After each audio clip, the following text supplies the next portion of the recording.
Baby hands and ruby lips, special magic from her fingertips. She could heal a nation with just a touch, make your soul cry without as much. Weep on the wellsprings on desert sand, walk on the oceans as tableland. She's majestic, this you comprehend. The lady of love, dream of every man. I'm talking about love. Talking about love. Talking about love. Talking about love. I'm talking about L-O-V-E. Talking about love. I'm talking about love. I will walk a million miles over glass my feet bare. Stare directly at the sun until blinded by the glare. Climb Everest the mountain, swim the deepest sea. If this woman I see would give her love to me, through bloodshot eyes did she call to me. But for her love I would no longer be known. If you will love me, you can really say. But for a moment with her, give a 1,000 days. Talking about love. Talking about love. That's what I'm talking about. Talking about love. Talking about love. Talking about love. Talking about love. Let's take it home now. Let's talk about love. Talking about love. Talking about love. It'll make a blind man talk about seeing again. Make a crippled man think about dancing again. I'm a man in love, this you already know. And for my baby love, I will walk through the rain and the snow. Can you ever love me? Who can really say? For my baby's love, I can never walk away. Come on and play. Yeah, yeah.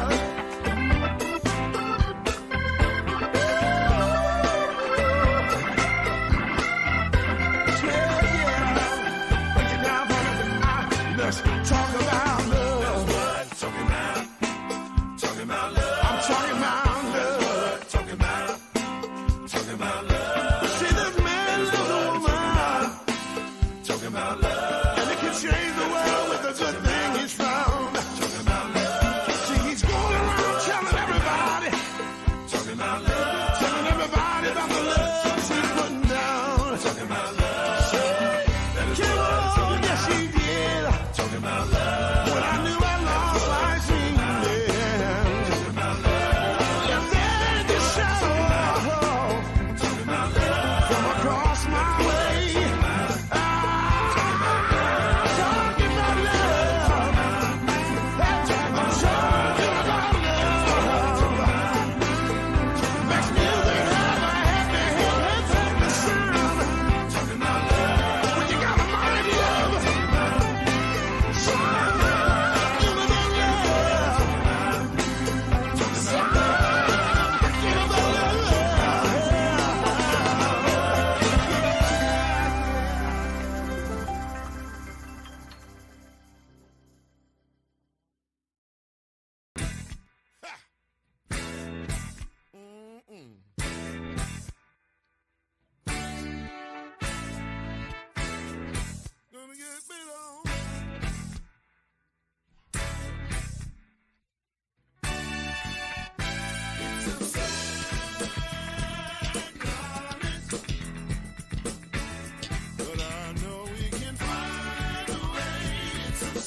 you're just afraid of being attacked. It happens to the best of us. Don't ever forget what happened to that French actor. You know what I'm talking about? Juicy Smouillet. He's a very famous French actor.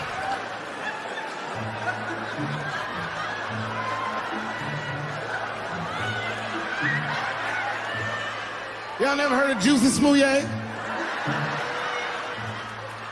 Juicy Smouillet is an actor from France.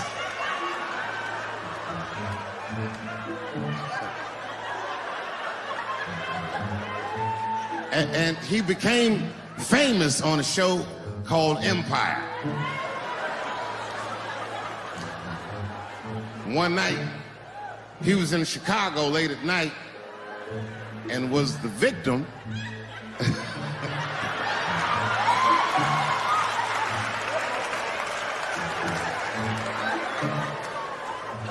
he was the victim of a racist and homophobic attack. You see, Juicy Smouillet is gay and he is black, not just French. Oh, it was a crazy story. Apparently, when he was walking down the street late at night, two white men came out of the shadows with MAGA hats on, beat him up, put some bleach on him, and ran off into the night. Bye, have a great time. International news. And everybody was furious, especially in Hollywood. It's all over everybody's Twitter feed and Instagram page. Justice for Juicy and all this shit. The whole country was up in arms. It was talking about it all the time on the news. And for some reason, African Americans, we were like oddly quiet. We were so quiet about this shit that the gay community started accusing African American community of being homophobic for not supporting him. What they didn't understand is that we were supporting him with our silence. Because we understood that this nigga was clearly lying.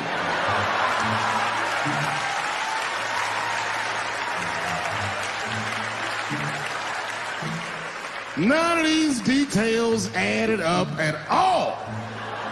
He said he's walking down the street in Chicago and white dudes come up to him and say, "Hey man, aren't you that from Empire?"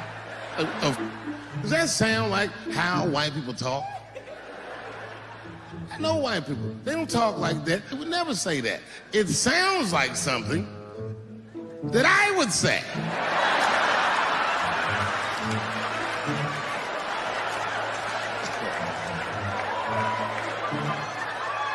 If you're racist and homophobic, you're not even gonna know who this nigga is. You can't watch Empire. Can you imagine if you was a police veteran taking this kid's police report? Okay, Mr. Smouillet, please tell me what happened. All right, 2 a.m. You left the house at 2 a.m. It's minus 16 degrees. All right. You were walking. All right. And where were you going? Subway. Sandwiches?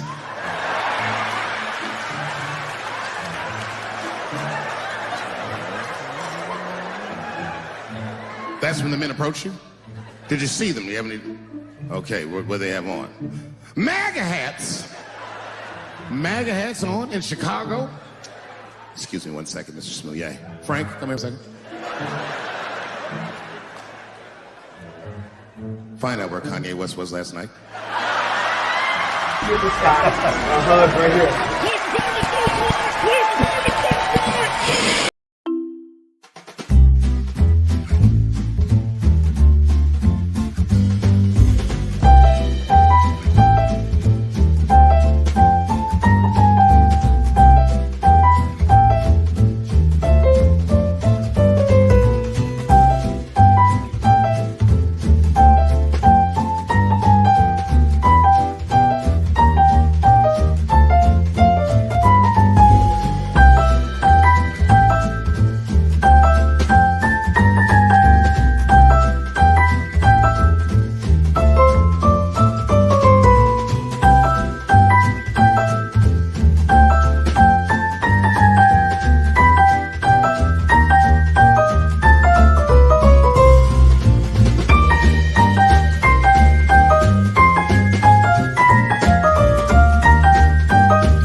BetOnline is the fastest and easiest way to wager on all your favorite sports contests and events with first-to-market odds and lines. What's up, y'all? It's your man, Lloyd Spence. And listen, all you got to do is find your reviews and news for every league, including Major League Baseball, NFL, NBA, NHL, combat sports, esports, and even golf, all at betonline.ag.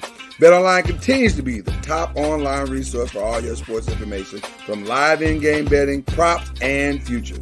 So, head to BetOnline today and use your mobile device to join today and make your first sports bet. Use our promo code BELIEVE50, that's BELIEVE50, BLEAV50, to receive your 50% welcome bonus on your first deposit.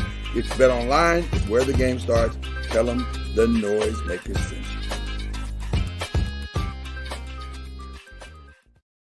Popcorn World.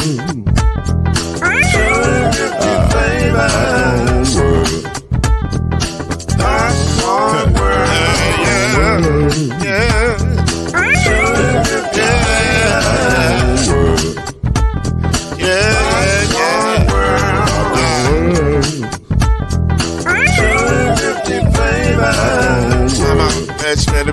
Popcorn World.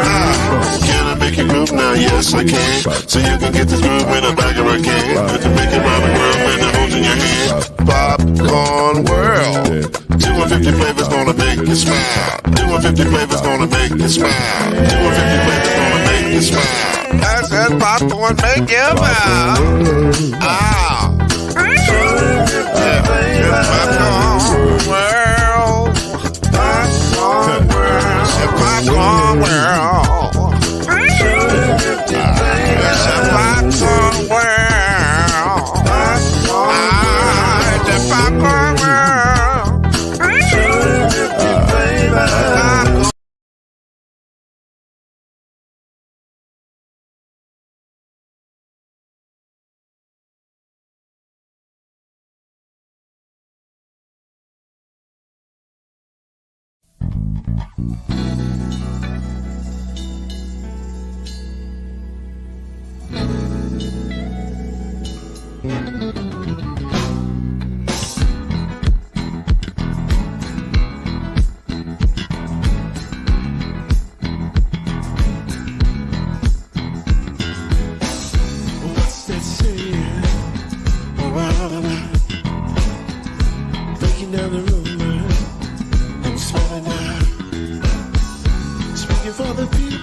Welcome to Talkin NOIZ, the daily podcast that brings you up to speed and keeps you informed about real issues affecting real people.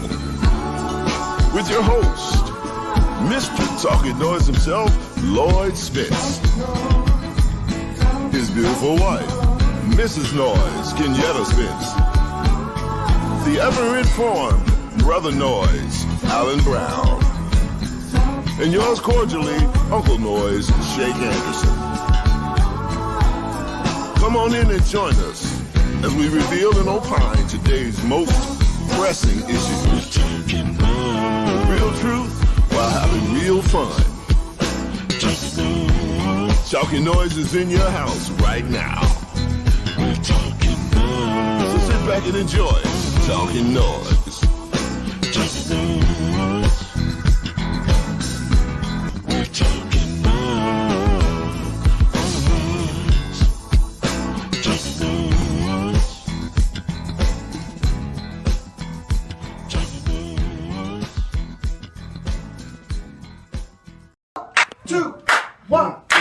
Come on.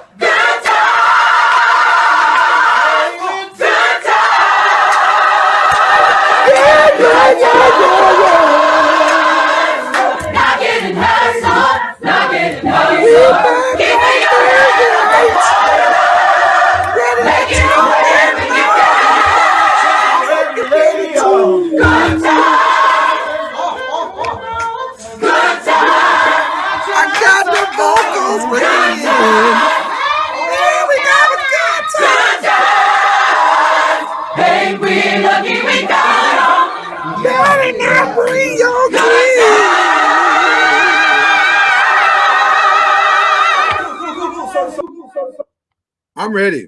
I am more than ready to talk the noise that needs to be talked tonight on this beautiful Thursday evening. We got an incredible topic, but let's start the night off right. Let's do it right. Let's come in properly. All has been rectified. All has been amended, and I turn to white organists to play us in.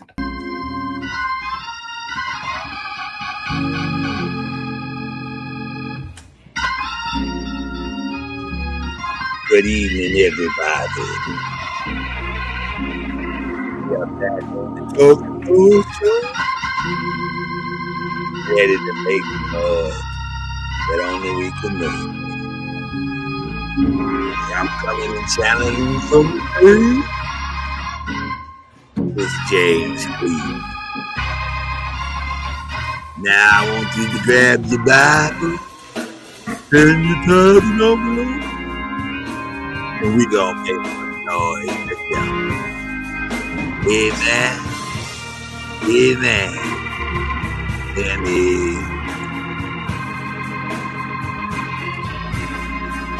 Let me hear my cry over there. Sing just a little bit for the people. Y'all organize. Sing a little bit. Sing for a brother. Come on. Come on. Just a little bit now.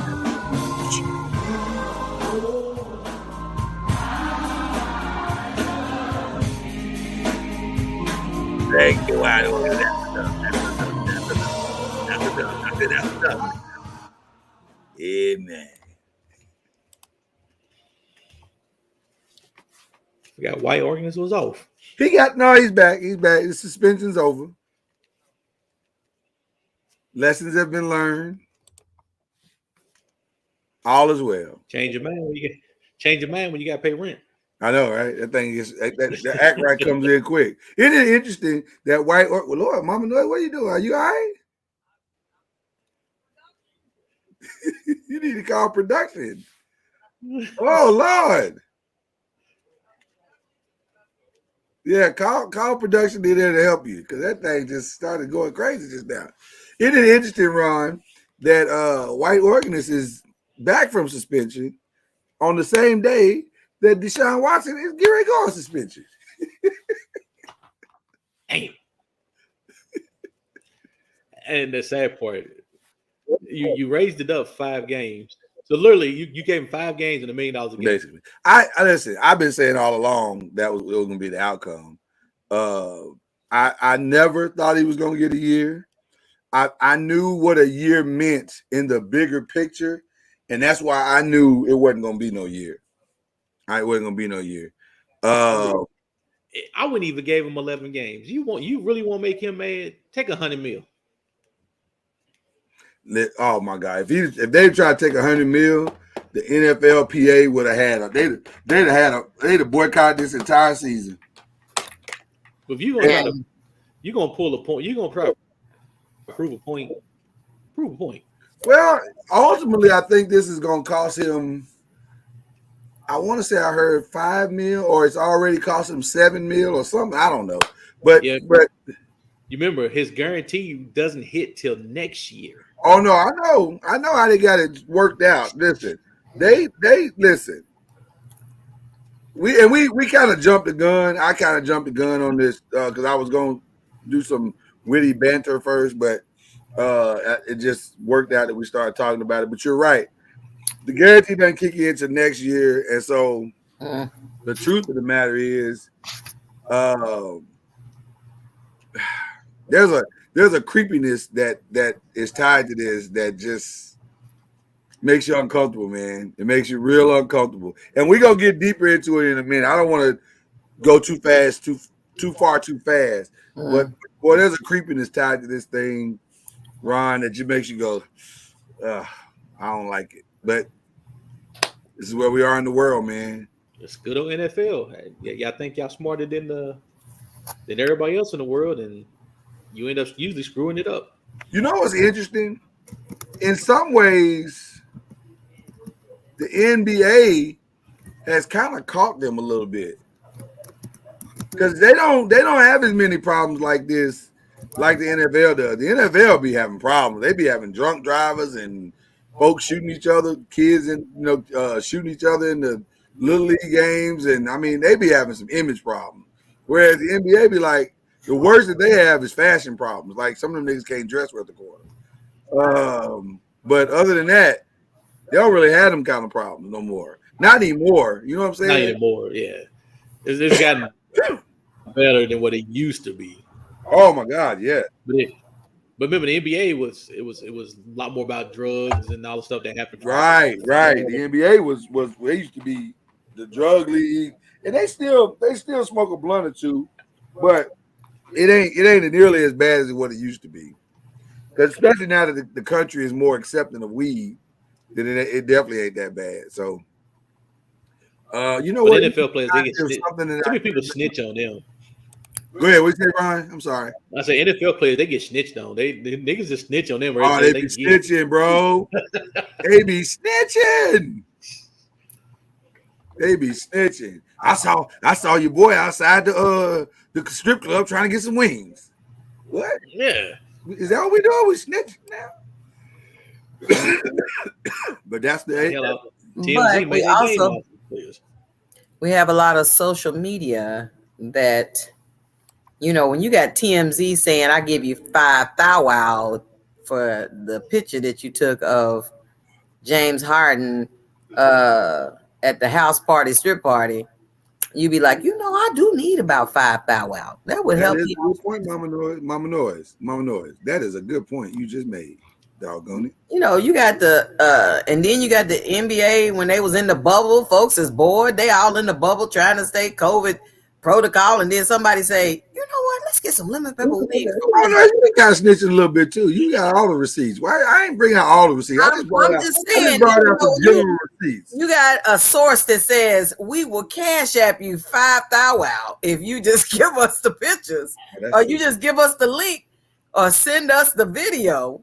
If your stuff is extra tight, we might even throw an extra 5 thou wow. Yeah. Well, I think it's a lot more NFL players than it is the NBA players.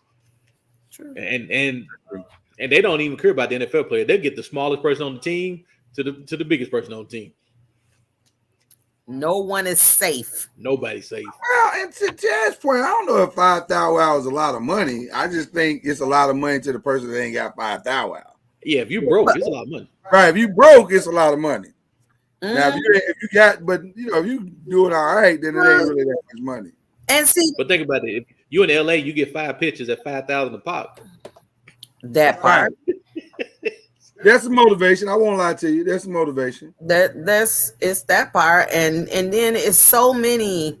See, remember now he done RIP'd on out of here. The guy who I don't know what happened. The guy who actually came out with the World Star, the guy who founded World Star. Okay, so he's no longer with us. But I mean, you got people like him that started this World Star thing that, you know, folks is getting video from right there when something happens immediately. You know, we be like, okay, we need to get the journalist in and vet this and make sure that this is a valid information. Psh, no, we got it from Amber's cell phone that was able to send the link, and then they was like, Amber, we'll check and see if this is valid. But now look, we'll cash app you $5,000. You ain't gotta check and see if it's valid, because all you gotta do is look on the picture and see that it's valid. Like if you know, most people got it when they pull out their cell phone, they got it. All you gotta do is click and point now, and if it's of interest, they'll give you money for it. It's that simple. Yeah, it's that simple. Can't beat it. But we're gonna dive deeper into that here in just a second. But I did want to acknowledge. I said I would publicly acknowledge White Organist for we had a good conversation. I think he has learned the error of his ways, and honestly, it came down to fear. If I'm being honest, it came down to fear.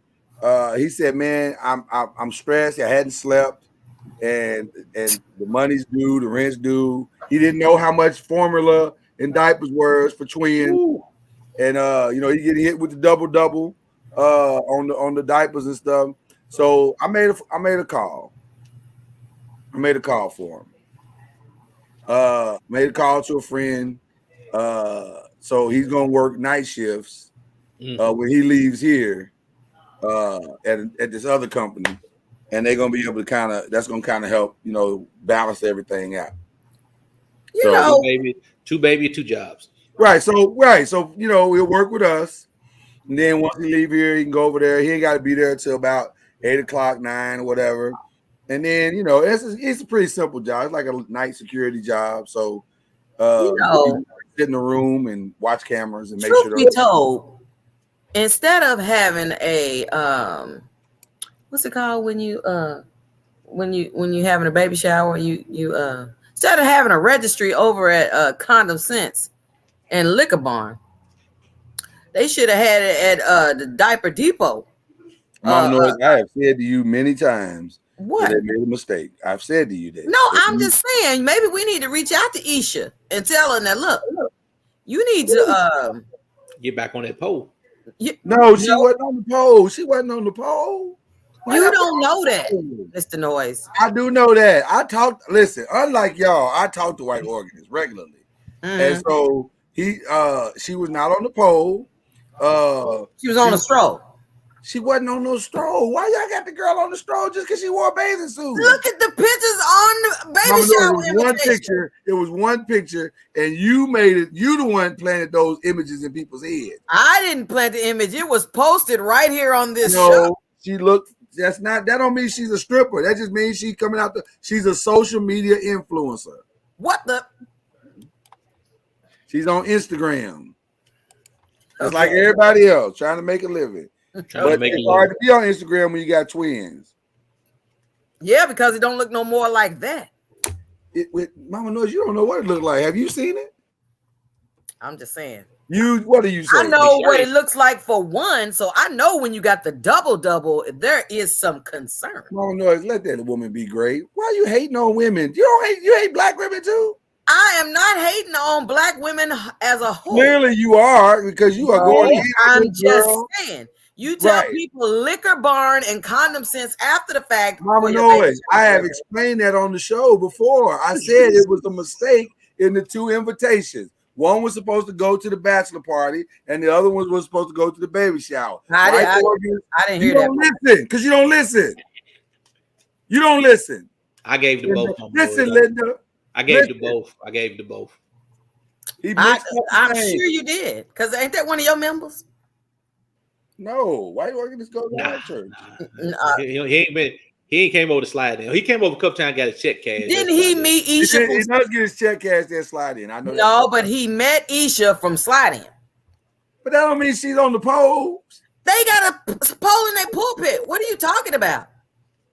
Oh, I know you're talking about that part. Yeah, that's different. Yeah. That's you gotta make sure you can get back up out the water. So you leave the pole right there so they can lay in the water. And lift a nope. Listen, that pole is different than the pole at the other pole. The pole and slide in is for Jesus. It's a pole to heaven. Nope. See, now look, right, as bad as pole for Jesus. Nope. It's polling for Jesus. No, I'ma shake it like it's low. I'ma drop it to the floor. I'ma climb for some more. I'm polling for Jesus. Slide in need to invest in some microband. We trying to say dirty? We have an old crew at work at night. There's nothing but y'all need to have some. Thank you, Anthony Bruce. The poll is good. Y'all Negroes ain't care nothing about no core. That's why she gonna make it back. She gonna make it back in no time. Y'all so concerned about the woman's core, but not your own. I'm concerned about my own. I ain't gonna lie to you. Y'all don't I want my core to get right. Y'all don't care nothing about nobody else. Mama Noise, leave that woman alone. Cuz get Mama Noise. Get your friend. She is coming for white organism's wife again. It ain't nothing wrong. She ain't done nothing wrong. Look at him cussing. Just looking at the picture. See what I'm talking about? But see, she was carrying around twins before she had twins. What? Oh, God. See, that's your powerful. I'm not. Oh, I mean, Mama Noise, you ain't got to be like look like she got two midgets on the chest. I mean, y'all ain't got to be this savage. Mama Noise, you ain't got to be this savage. Why you ain't coming for Kyrie? He don't want to talk about midgets. Well, his is funny. Yours is mean-spirited. Whatever. You mean-spirited. You hate black women and black shows. Why you got to say it as black women as a whole? Y'all are talking about cores and all that type of stuff. She's trying to work on her core. That's why she joined the praise team and slide in. She raised up in that on that pole. She slide around. She tightened up her stomach muscles. She can get back to what she used to be. Mama Noise, we got a whole fitness program. I just call that investing. You got a whole what? We got a whole fitness program. We got a daycare center. When you drop the kids off at daycare, just go to the fitness center. Get yourself together, get yourself right. Thank you, Kyrie, for cleaning it up. Jeez. Y'all got a nighttime daycare center? Yeah. Well, they gotta have one. Well, they gotta have one to 6 a.m. Because they, you come at the right time. Hell, they sleep the whole night. For those who work at night, Mama Noise, some people work at night. Sometimes they have a night job. Right. Andy Bruce said it takes a strong core to carry around two midgets and infants. See, something wrong with him. Right. Thank you, Azari. Can't white organism's wife live in peace, Mama Noise, without your judgment? Jeez. Hi, cuz. How you doing, man? Jeez. I'm sorry you had to come in under these circumstances. This is just wrong. White organism, you muted. There you go. Sorry, I was on a call. Rebecca called and told me she wanted me to come come clear her out. So who? Wait, what? Wait, hold on. What? Rebecca? What the who? Rebecca. Becky with the good hair? Huh? Becky with the good hair? No, Rebecca. I don't mess with no damn Beckers. Are you crazy? I'm scared. I was nervous because listen, you're gonna have your windows knocked out in a minute. Out your car. Listen. I don't want no problems for you, bro. Yeah. Because I'm a ride with Opal. I'm just saying. Oh, now you want to ride with black women. You know what? You're gonna stop trying to say I don't ride with black women. You literally just demeaned the black women on this show. All I said was you was talking about diapers and formula, and I said instead of it being the liquor barn and condoms. I'm sick of addressing this with you. The man made a mistake, and you gonna let him live through that mistake. You gonna let him do it. You gonna stop bringing that up on this show because he made a mistake, an honest mistake. What about your honest mistake? What honest mistake have I made? You got to keep showing the invitation. I didn't show the invitation. You showed it twice. You showed it once in the beginning. That wasn't the invitation. That was just Cuz showed up and Cuz's tongue was on the ground. That wasn't the invitation. That's just a picture to remind us. No, I didn't know it. Remind us. Boy, y'all something else, boy. Can't win with this lady. No. Can't win with her. You can't. I can't win with it. It's fine. Whatever. You can't rock like us, so don't try. God, just get him lead the screen. Yep. Okay. All right. Hope he's all right. He said Rebecca. No, but he got up. I can't be a witness to nothing now. I can't be a witness to nothing. Because if Oprah asked me, she look like she shanks. No, I'm saying she look like she shanks. So I don't want to be, I know nothing. I seen nothing. I'll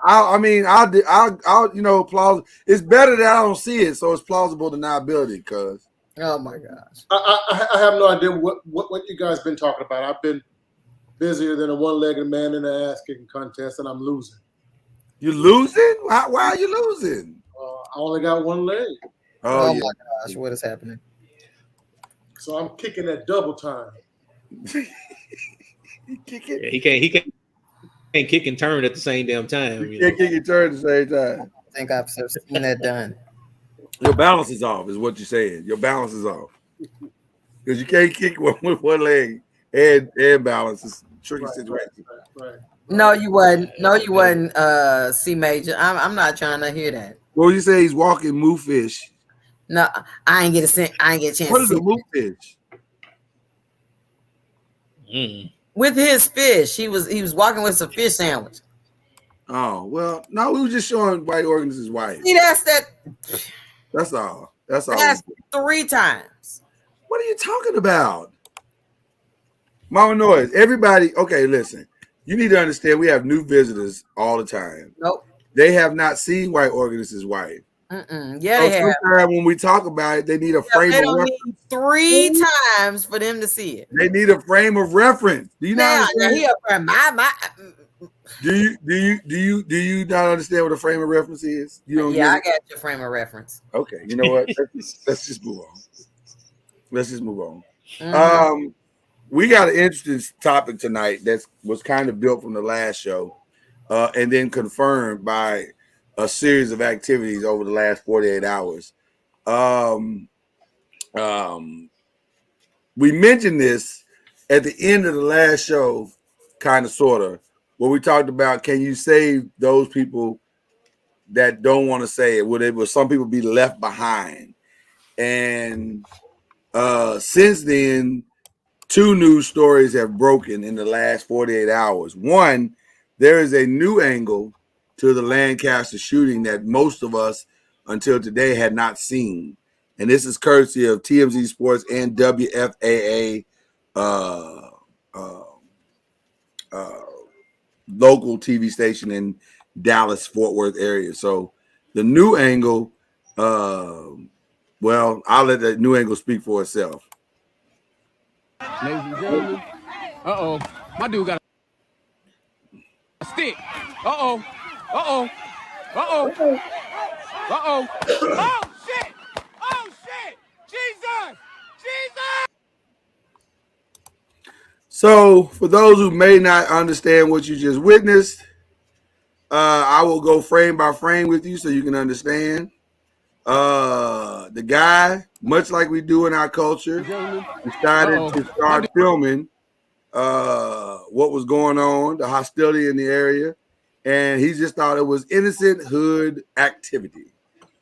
He said, my dude, meaning Mike Hickman, the coach of the other team, had one of the flags that you have on the sideline for the football field. He had it in his hand as he was being charged at by all of these people over here to your right. The guy in the white tennis shoes is former NFL player Aqib Talib. He is charging at the young man, throwing his fist. As you can see, they've identified him as Aqib Talib.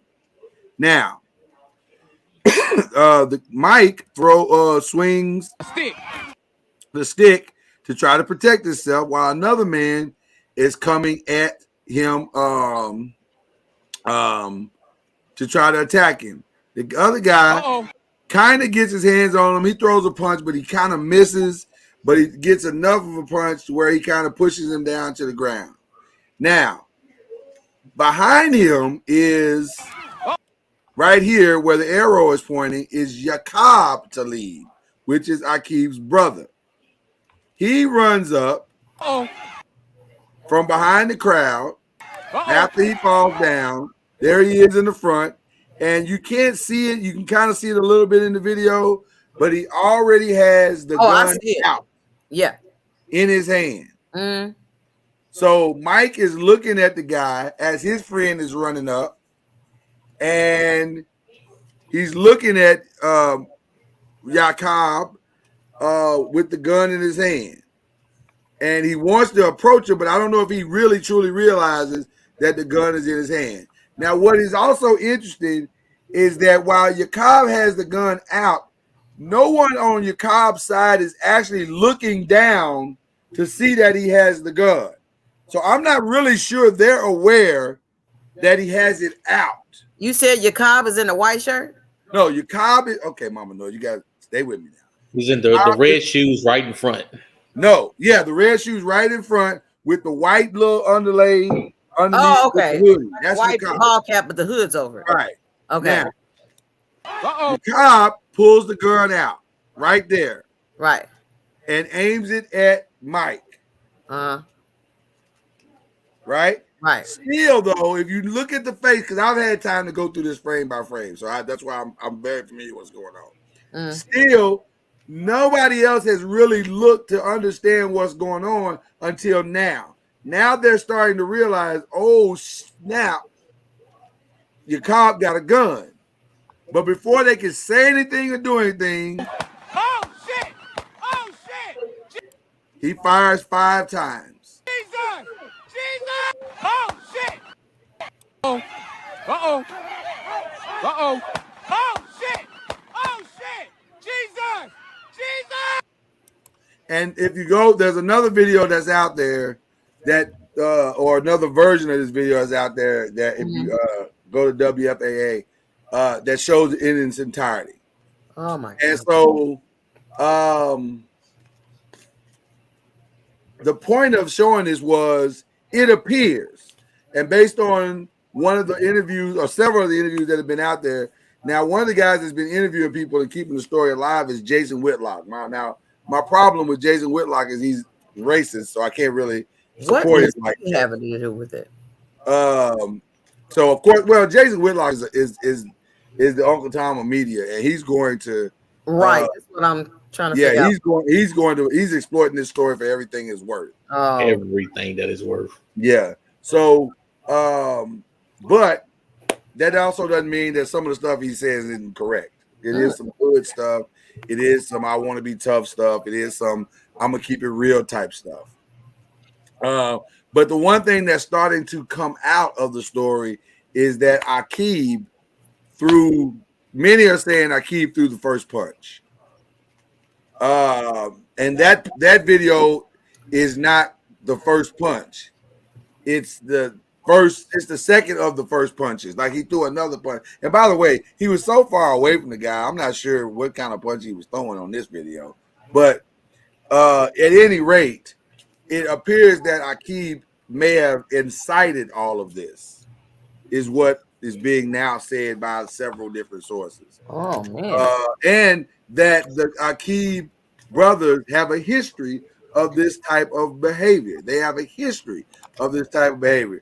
So now let's be clear, Anthony Bruce, you are 1,000 correct. Yaqub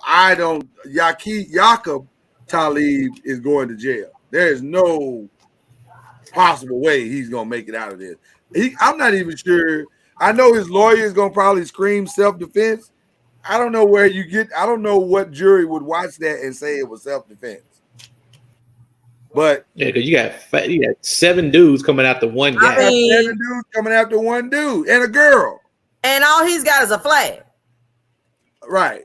And so right. You're right. Uncle Tom was actually you're right, Albie. Jason Whitlock is a pure clown. He really is. That's true. He really is a pure clown. You're absolutely right. So needless to say, that's what's going on with that video. And I guess you all know me. I'm gonna tie all this together in just a second. The second story that broke today that really ties in what we want to talk about in the bigger picture is Deshaun Watson was given his final verdict today of 11 games and $5 million.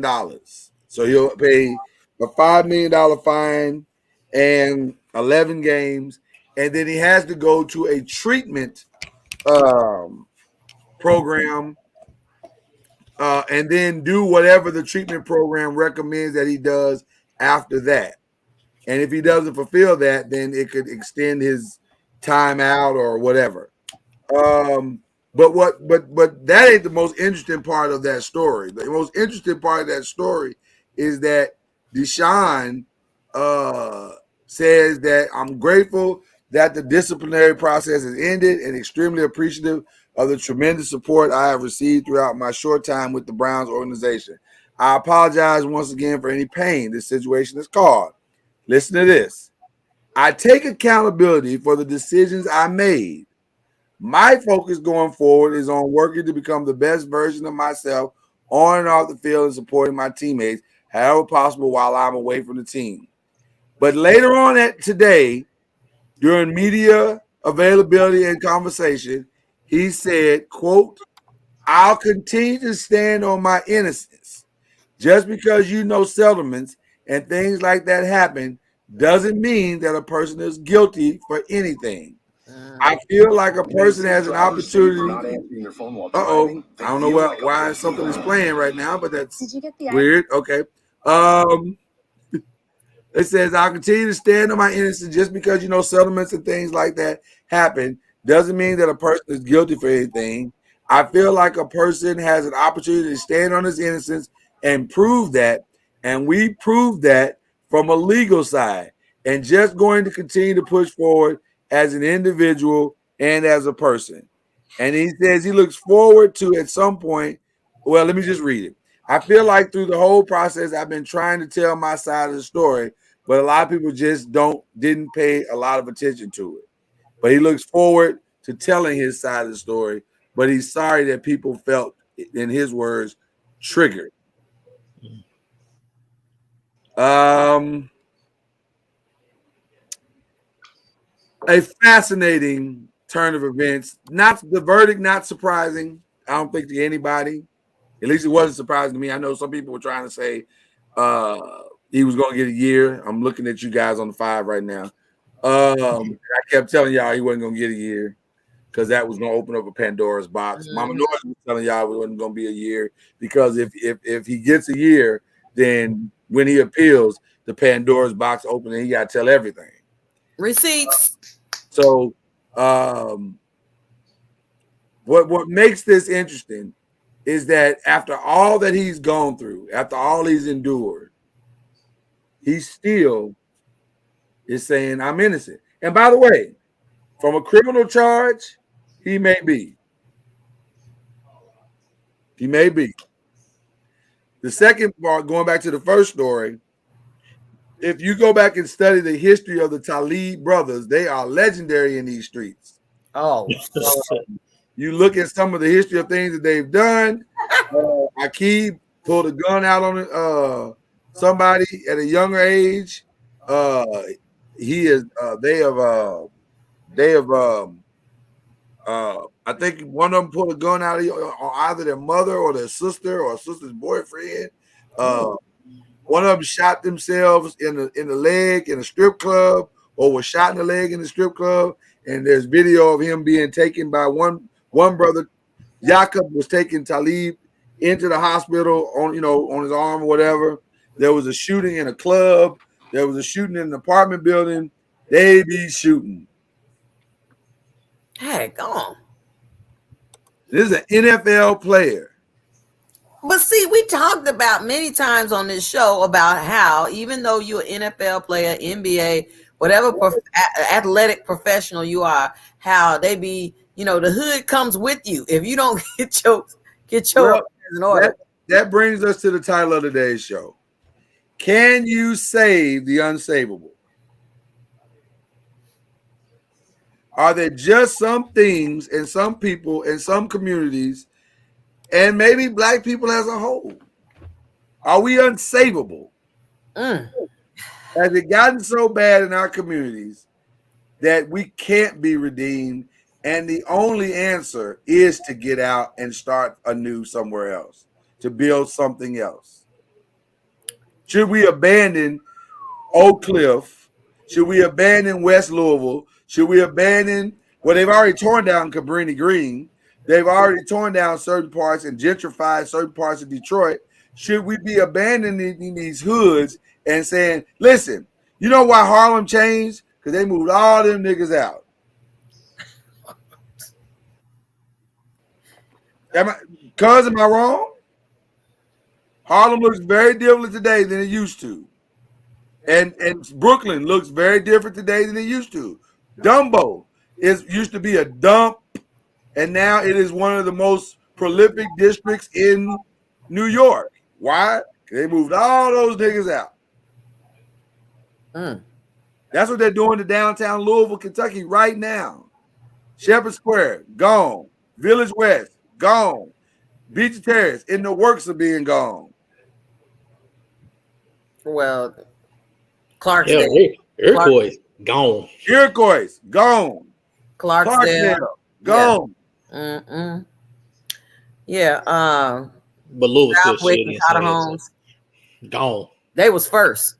But that's the point. But that's the point I'm making, Mama Noy. We all were mad at Clinton for gentrifying Cotter Homes in Southwick, which was the projects, cuz in one of the biggest projects in Louisville, he moved them niggas out and changed them homes around. I mean, we felt like, you know, when they were like, well, let's take him to the most drug infested areas in our city to show him what we have. The point I'm making, Mama Noise, is to the topic. Was that the right call? Like, are some of these neighborhoods and the ghost of these neighborhoods and the histories of these neighborhoods so bad that the only way to really salvage them is to destroy them, to burn it down and start over? Oh, everybody's redeemable. Can everybody be saved? I'm gonna say everybody can be saved if they want to be saved. If that's the question. The can. I don't know if it's maybe can. I don't know. I don't know how to answer this question. And I'm glad we get a chance I get the chance to talk through it with some very intelligent people here today. Because Cuz said some things in our last show that probably had some people feeling away. Because he was like, I'm gonna stick to my circle. That's every show. That's every show. You're right, Cuz. But he said, I'm gonna stick to my circle. And everybody was like, no, Cuz, we need your wisdom. And I think they were saying that because we all appreciate your wisdom and your you know, but at the same time, is that the right formula? Because is this problem listen, Deshaun Watson is a young man. If you know his story, that dude grew up hard.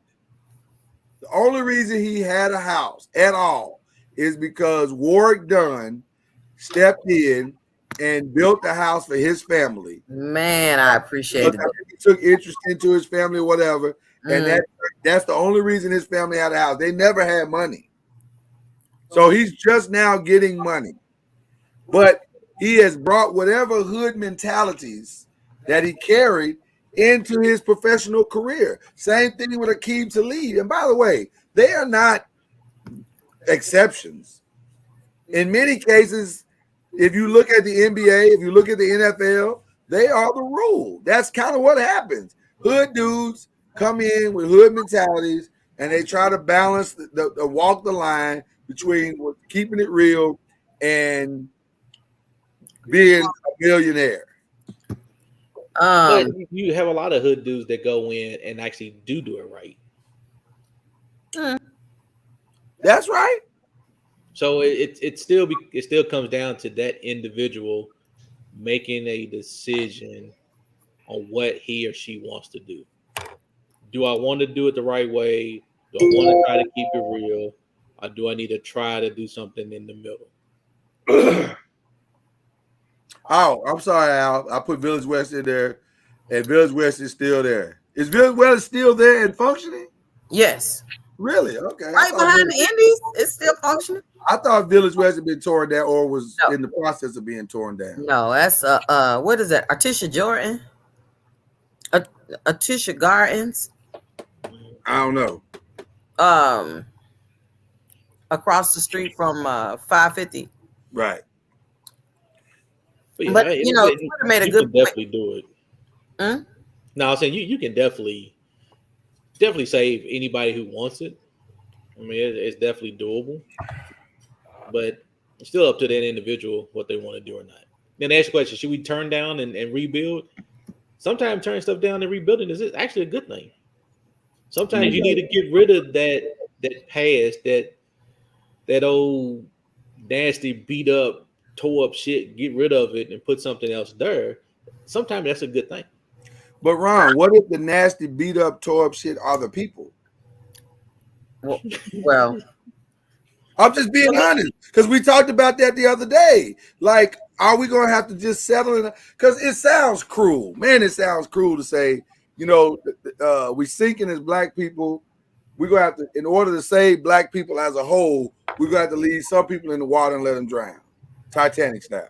Well, let's be clear. When you said that, I started thinking about the children of Israel.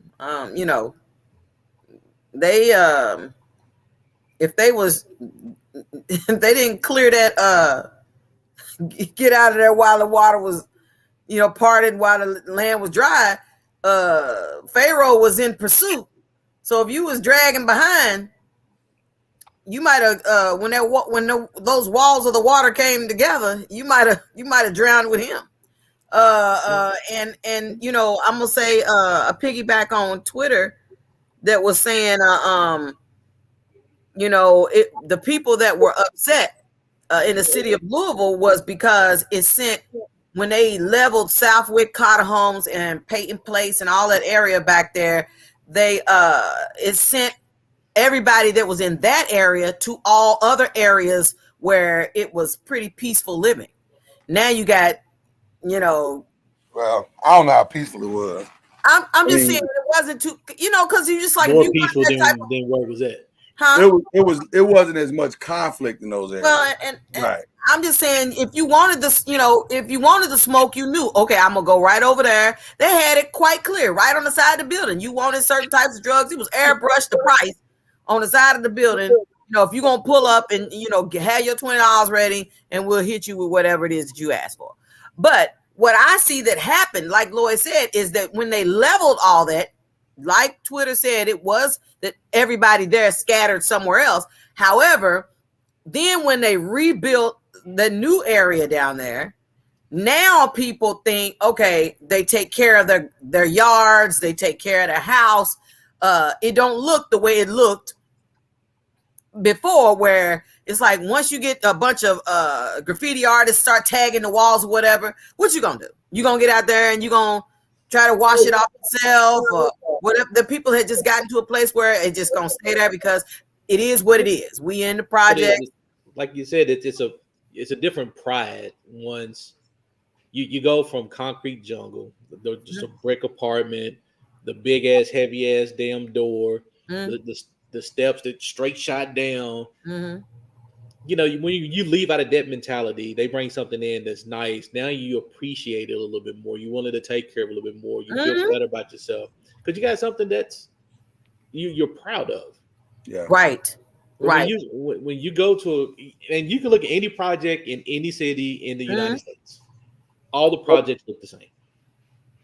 Yeah. And they all treated the same. But soon they level it and they put new stuff in, and they put some of those same people back in there that can get in there. Right. They do take care of it. They have a sense of pride in that, in what they're literally getting. And that whole mentality down there totally changes. Cuz, can you save the unsavable? Is Ron correct? No, I don't think that's correct. From a spiritual standpoint, I don't think that's correct. I think from a societal standpoint, there are certain people that you must lock away, and they're not redeemable for society. But all people are redeemable to Christ. That's what I said. All people. To Christ is what you said, though. Let the redeemed of the Lord say so. Come on, preacher. You better quote those scriptures. But let me ask you a question. Don't they have to say something? Those that have been redeemed. Well, the whole point of it is, in order to really have a story, you got to be redeemed. The problem is society may not want to hear your story. That woman was up in church trying to tell the preacher Listen, y'all. She was licking these balls. That's what she said. I was such a pig last night. That's what she said. But society couldn't take it. No, Mama Noise, that's real. Mama Noise, why are you shaking your head? That's real. That man came and shut her down so fast and made she barely got balls out of her mouth, and she could. No, but it's ironic how when the very flamboyant worship leader comes up there and starts saying some stuff, everybody just quiet and stunned that he said something, trying to confess some things, but ain't nobody interrupting him and telling him to go sit down. No, we agree with you, Mama Noise. We agree with you. We don't want that church redeem it's subjective on who they want to redeem. Right. We want you redeemed on our terms. Yeah. You gotta fit their piece. No, we really don't want to know your naked truth. Ooh. We don't want to know the whole story because society, truthfully, is not as forgiving as we pretend to be. Now that's interesting what you just said right there. You don't believe that society is as forgiving as we claim to be. No, not on your real story. That's why most people won't tell their story, because once your story is out, most people have a hard time letting it go. Huh, okay. That's interesting. Yeah, I said black people are very forgiving. Well, we might be, forgiving on the surface, but we don't talk about your ass behind your back. We know we know the story. Yeah, that's everybody though. But black people we haven't let it go, Ron. It's still there. You never let it go, but they still forgive them. They gonna talk about it. They always gonna talk about it. Listen. I think you talk about the fact that black people have forgiven white people. No, I'm talking about just amongst us. We're very forgiving amongst our own community and our own people. Well, yeah, we've been giving ourselves a second chance a lot. Second, third, fourth, fifth. I don't know if forgiving is the right word. I think we just used to the dysfunction. I don't know if we necessarily forgive. Black folks are some of the most gossiping, talking about folks I know of. Well, I don't know a lot of people, I guess. But hey, we're gonna talk about you behind your back, and that in and of itself is spreading like wildfire. So look at her. She said she was redeemed. Look at her. She's still hanging out with the preacher. She's still over here doing this.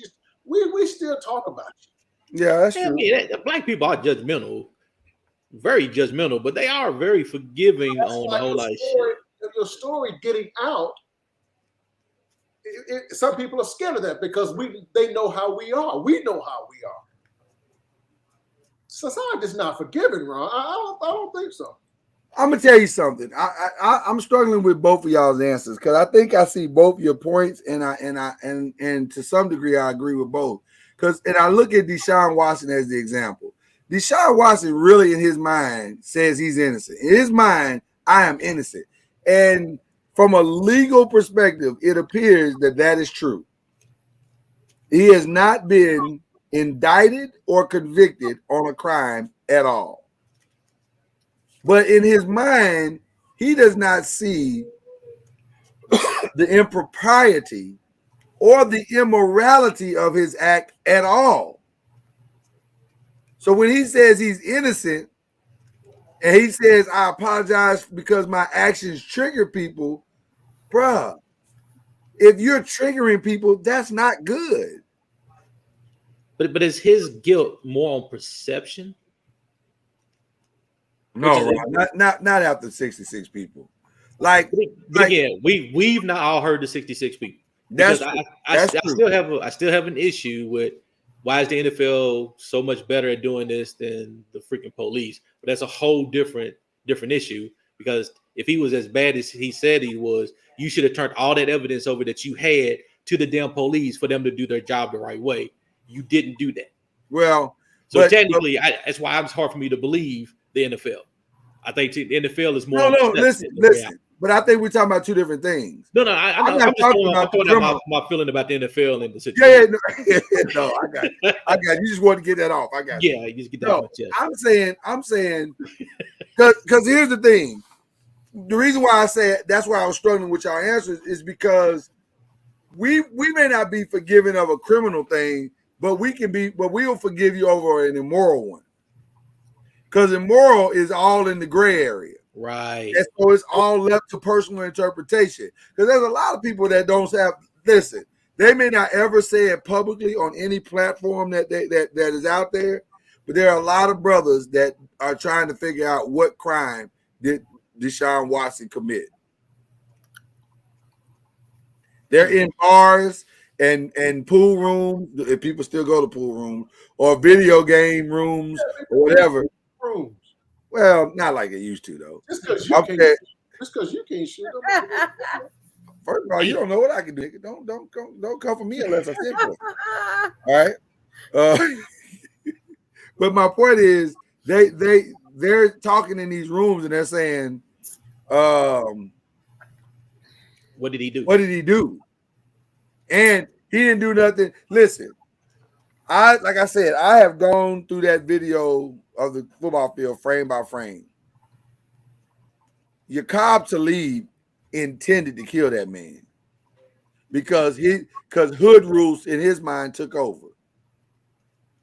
I'm a soldier. I got to ride for mine. It's me and my brother against everybody. And so when he ran up where everybody else ran up to have a fist fight, he ran up to end the fight completely. He ran up to kill that man. Well, and can I say that man was a very big man? Well, right, that's true. But I guess what I'm saying is, Mama Noise, regardless of his size, the hood mentality that he possesses, that's criminal. We can't forgive that. Right. I know You saw that action.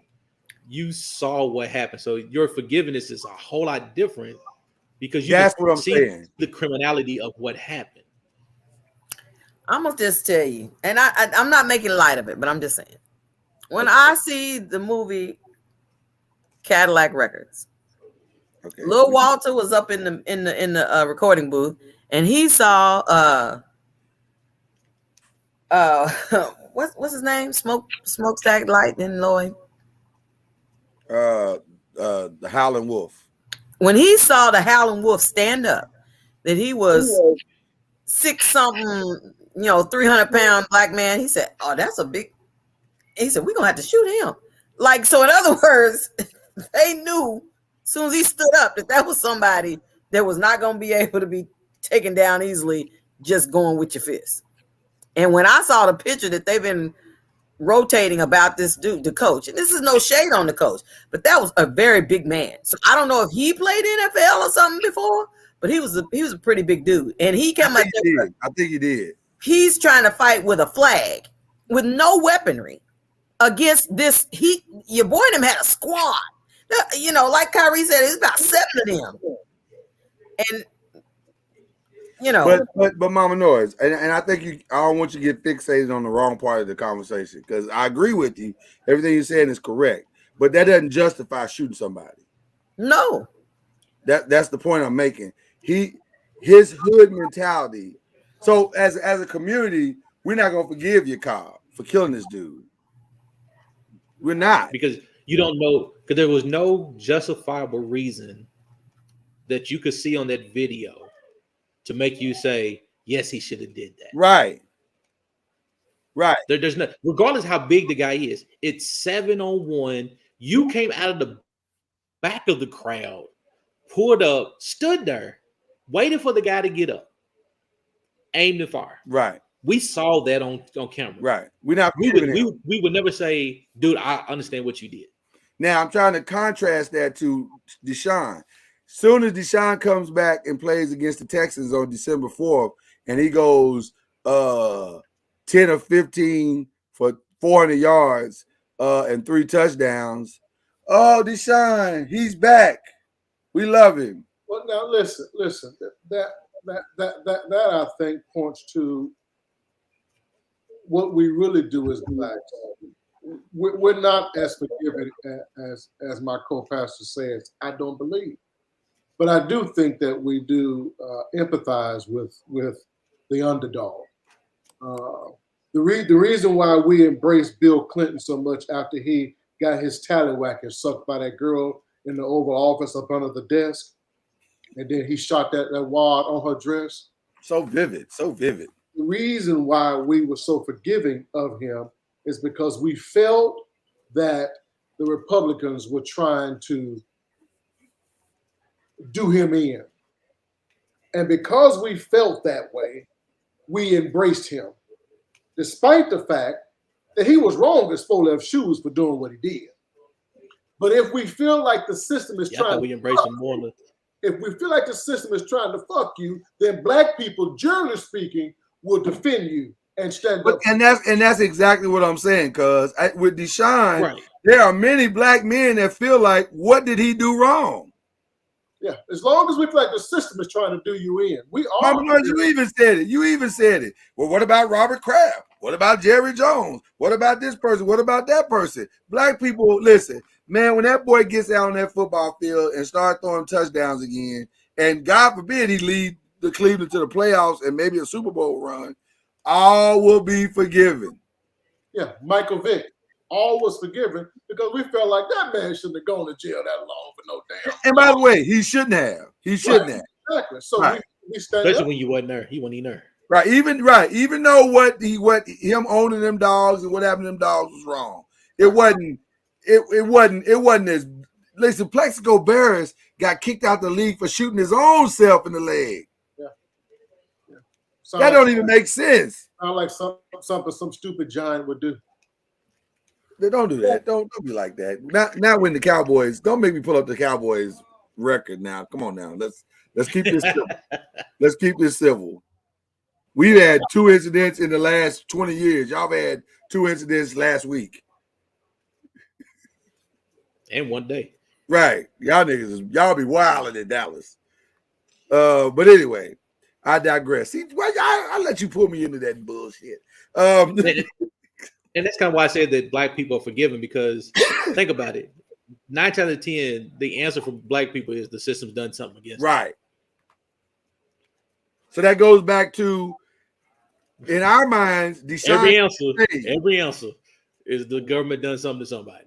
You muted, Mama Noise. You muted.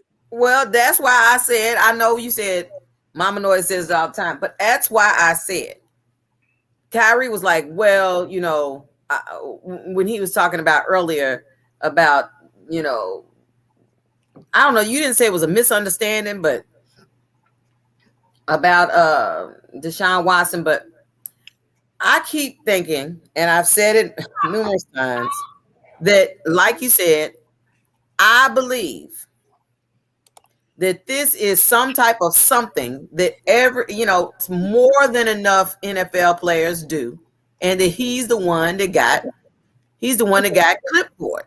And that's why he says I'm remaining innocent, because he like, now if you keep on with this keep trying to stick me with this and stick me with that, I'm gonna start pulling out my receipts. And they don't want the receipts to be pulled out because they know that they done let all these other NFL. Well, that's what we're saying about, you having, the system is trying to game. And Anthony Bruce, you wrong as 4 left shoe, but that's funny. 4 left shoes, man. But it's funny. My God, that's funny. That is hilarious. But he was right though. He was right. He's 1,000% correct. But he's wrong as 4 left shoe. Oh my goodness. And Hillary still don't look like she do nasty stuff, which is part of the problem. Ladies, this is a public service announcement. Sometimes you gotta do something. Start doing nasty shit. We don't want to think about grandmama doing nasty stuff. What you talking about? The woman's. We don't want to think about Hillary doing nasty stuff. You're right. No, yeah. That is very true. That is very true.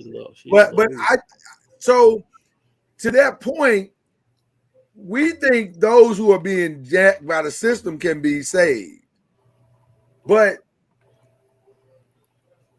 is it really true? We're just fighters for the underdog. We're not necessarily a very forgiving people. So can Deshaun change? Yeah, he can make sure not to tell on everybody, and that ain't changing, Mama Noise. That's just making a decision. Changing for him would be understanding, bro. You can't just be, even if it's available to you, even if you have been given the option to do so, sleeping with this many women or getting them to beat you off in a massage situation is not a good beat off. Good Lord. I'm just saying, that's what we're talking about, aren't we? No, why you acting he- like that today? What do you mean? Why am I acting like that? That's what was happening, Mama Noise. He was getting happy endings and I know you don't have to repeat it. And oral pleasures.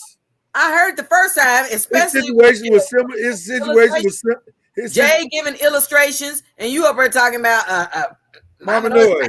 His situation was similar to that woman that was testifying. They was them massage girls. Nope. Them. Jay act like he was getting ready to shake some dice. Well, Don't shake you got to take the whole thing. Nope. Don't shake them. You can't be doing it. You got to take the whole. Like a shake weight. Like a shake weight. Not gonna do it.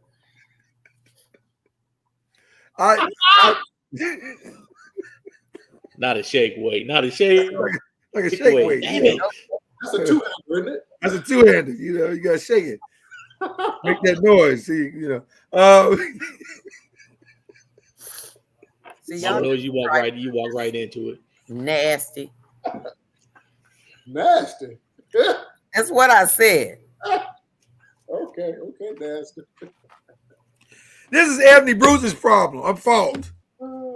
We blame him for all of this. Mm-hmm. Talking about him. For instance, if Barack Obama in the White House, now we knew that they were doing Barack jacked up, right? Wouldn't let him get his Supreme Court justice. That was messed up. Wouldn't side with him for anything, blocking everything, just no to every damn thing. But if Barack had cheated on Michelle Obama while in the White House, we wouldn't have been a forgiving people. Black women would have lit his ass up. You talking about lit his ass up? My God, they would have lit him up. And a 10 million black women march on Washington. It would have hung. I mean, not hung. I'm sorry. Not hung. But They would have set black. That would have set the Democrats back 25 years. And it didn't have nothing to do with being Democrat. It just would have said right. Went up there and said, "Look, you had one job. Stay truthful. Do the right thing.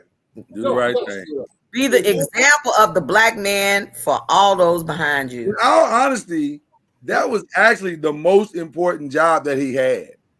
More so than passing legislation, more so than giving us money, whatever. Go there and act like you got some sense. Lies. No, Kyrie, I'm telling you, man. Black people don't want her that he only got there. You know how black people are. They want his shit. They don't want to hear about him just. Listen, they may have Ron. I don't doubt what you just said. You're right. But the truth of the matter is, the one reason why I will always celebrate him as one of the greatest presidents, maybe the greatest president that ever did it, is that he went to the White House and acted like he had some sense. Did it with dignity and pride. Yeah. And I don't disagree with you. I'm just telling you what these people out here saying. I agree with you too, Ron. That you're right. 1,000. Them niggas always want something. Want. The bigger picture was he had to stay clean. He could not be the first one and jack it up, because if he had jacked it up, there wouldn't be a second one. I mean, it would have been real hard. Yeah. If he had gone in there acting like dumb, stupid ass. Whew, I can't think of no more bad names right now. Trump. If he had like that old fool, could you imagine what black people would have been saying? Oh my God, we wouldn't be able to sniff a White House. We wouldn't be able to drive down 1600 Pennsylvania Avenue. We all would have had our heads down. I ain't talking about in prayer either. We would have had our heads down. Yeah, no, you're right about that, bro. This is why black men can't be in leadership. This is why. We told y'all what would happen if you put them in. They already talked about the man because he changed out the tennis court to a basketball court. They talked about the man when he wore a tan suit. Suit. Yep. I agree about that. If. Right. So you're right. So, but I want to piggyback on something Kyrie said just a second ago. He said black people wanted something. Is that part of the reason why our neighborhoods are unsavable? Because of the handout mentality of Black America? give us something. We owed something. Well, now listen, Mr. Noise, that's a powerful conversation. That's a powerful conversation. We are owed something. Now that is the truth. That is a fact. I agree. I do believe that. But what we can't do is wait on it anymore. Our community is dying. We can't wait on somebody else at this point to come in and rescue us. We got to do it for ourselves. We cannot wait. Now, is there room to fight for it? Sure. Are there people that should fight for it? Sure. But for the vast majority of us, we got to take care of what we got right now. But here's the challenge of what you're saying. I don't disagree with anything you just said. I co-sign it 100%. The challenge of that is at what cost? What do you mean at what cost? Because the reason why people want the handout is because most of the people that are asking for it are not strong enough to go get it for themselves. And so because they are not, they would prefer to be given it as opposed to having the discipline to go work for it. I agree. Or even the courage. Even listen, and I'm not just talking about the poorest among us. I'm talking about people who have means but don't even have the courage to start the business. Don't have the courage to go take the risk to do this and do that. I heard a brother tell me, man, there's steps to some of this stuff. There are steps to it, but then there's sometimes, man, where you got to go. Listen, that's not necessarily our fault. See, most white people that are successful in business, guess who was successful in business before they came along? Their parents were. Their damn parents were. Right. So most of just like we follow suit and become a preacher because daddy was a preacher, most of them follow suits and start businesses because daddy started. Same way. Right. It's not necessarily our fault that we don't know. I never said right, and I don't disagree with that. But at the same time, not necessarily our fault. That we are scared and don't know how. Most white people that start businesses started because they're just following suit of what their parents taught them. But it is still our fault if we don't decide to do something about what we need to do. Yeah. I understand what you're saying, but it's much easier for us to become a preacher than it is to start a business. What we know. True. That's true.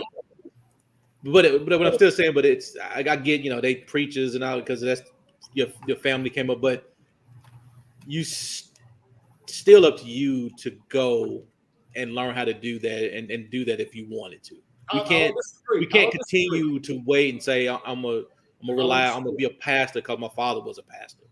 A lot of the same guys. I'll even take what you said, Ron, a step further. I think unless we have paradigm shifting Black people who are willing to take the risk and put it on the line, put their family's line on the line, their businesses on the line, business ideas on the line, whatever, we can't, because here's the reality. We need the stronger of us to take the risk because those are the ones that are going to hire the weaker of us and help to change the situation. That's the reality. We're gonna be the ones to build the factory or to build the company that hires 50 to 100 other people in that community so that that community can change. That's the reality. That 50, that 100 that we hired, they're never going to take that risk because they, number one, don't have a plan. Number two, they don't have the courage to sacrifice and do what it takes to get what it needs. I mean, you know what I'm saying? We need paradigm shifting people who aren't afraid or who are willing to go past the fear to do it. Let me say this to you about that. And I don't disagree. I'm just going to go a different direction. I think I'm going a more real direction too. Okay. Most Negroes don't trust Negroes. Say that again with your chest. So if I start my business, I ain't necessarily gonna hire no bunch of Negroes to work for me because we understand what too many of us would do. Yeah, but we just talked about we gotta change the situation, don't we? It's a fur inside of a fur. Oh, You got the strong No. guy who goes out there and will do it, but then he fears what he's going to bring on. You know, I heard, or should I say, I read a post the other day that I think it was Jay-Z or some guy like that, Beyonce. whatever, that was saying he was trying to go on vacation and be, relax with his family, get away from it all, and just be with family. But then, as soon as you sit down thinking you finna relax, here come one of your cousins saying, "Hey, man, I got an idea." That was Jay-Z. So, and then his response, if I remember correctly, was, that's not how it works. Right. But, you got people in your family that don't know how it works. If all they got is, man, just think about the dude that came up and said, "You know what? We probably should, I have an idea. I think we should put water in a bottle and sell it." And the guy would be like, "Man, nobody gonna buy no water in no bottle when you can go to the faucet." Yeah. Okay. For real. Sir, yes, they will. And sometimes you just need somebody to take your one little idea. Because even when we like as a family, we love to sit around and watch Shark Tank. And most time on Shark Tank, all you got is an idea. But if you can't come to your family who done already achieved, they done already cut through red tape, leaped over hurdles in a single bound, and all of the stuff that's going to be set before you. And we can't set the precedent. Like Cuz just said that, with, Caucasian people, they like, "Okay, I think I want to start a business, daddy." And then they go, "You do, princess. What's your plan?" "I don't have a plan. I just know I want to sell jewelry." "Oh, well, then let's get you a franchise so at least you can get on the right track. I'll give you the money to put up for it. Now you make sure you commit to it." Okay. We come to our family and say, "I have a plan and I have a business plan. I have this. I don't know." Hold on, Mama Noise. That's where I got to stop you. Because the truth of the matter is, like Jay said, we're going to keep it 100. Let's keep it 100. Most of the time, we ain't got no business plan. We all we got is an idea that we sat in our chair and thought about, and it made sense to us. And that's what we bring to that millionaire cousin or cousin Jay-Z. That's what we bring. That's what we bring to him. We don't bring actual numbers or truly an actual well thought out, well researched plan to where you can look at it and it's tangible and it makes sense, and you go, "Oh man, this does make sense. This I can see your force analysis. I can see your sales analysis. I can see your marketing strategy. I can see." We don't have that because we're not taught that. Now, what might need to happen, to use your analogy, is that, "Cuz Jay-Z, I got an idea, but I know I've never done anything like this before. What could I sit with you and we talk about it, and then you tell me does it make sense, and then tell me what I need to do to get to the place where this can, become what it is."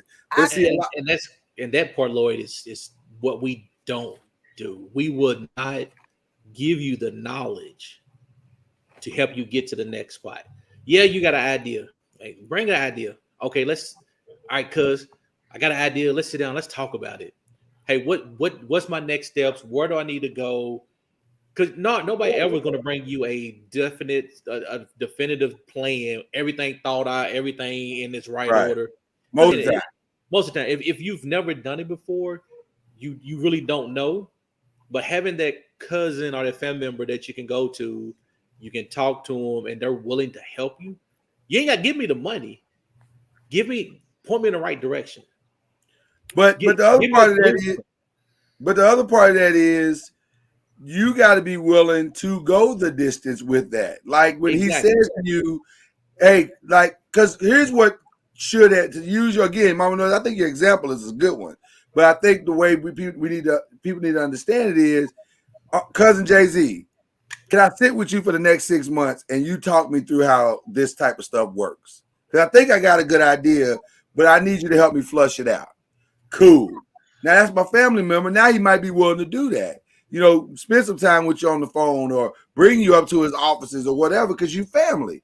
That's different than saying, but that ain't what we go to cousin Jay-Z to say. What we go to cousin Jay-Z say, because we know he worth $1 billion, we go to him and say, cuz, let me hold 35,000 and I'm gonna flip it and turn it into 3.5 million.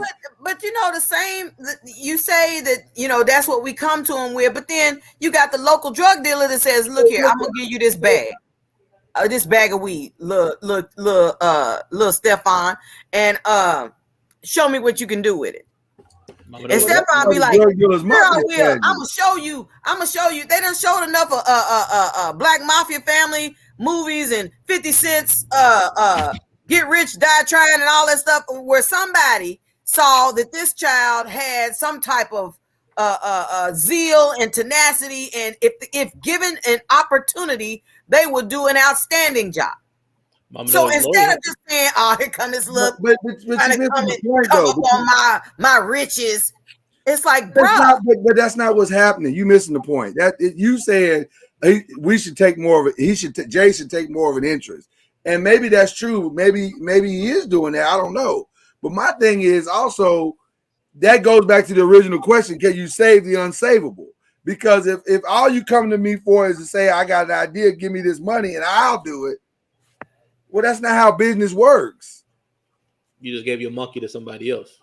Right. That's not how it works. Most investors don't invest and then walk completely away. They watch their investment. They want to see their investment grow. Mama Noise, if I'm understanding, I'm not really sure because I was away from the camera for a second. I'm trying to understand. Are you saying that those that have should give more?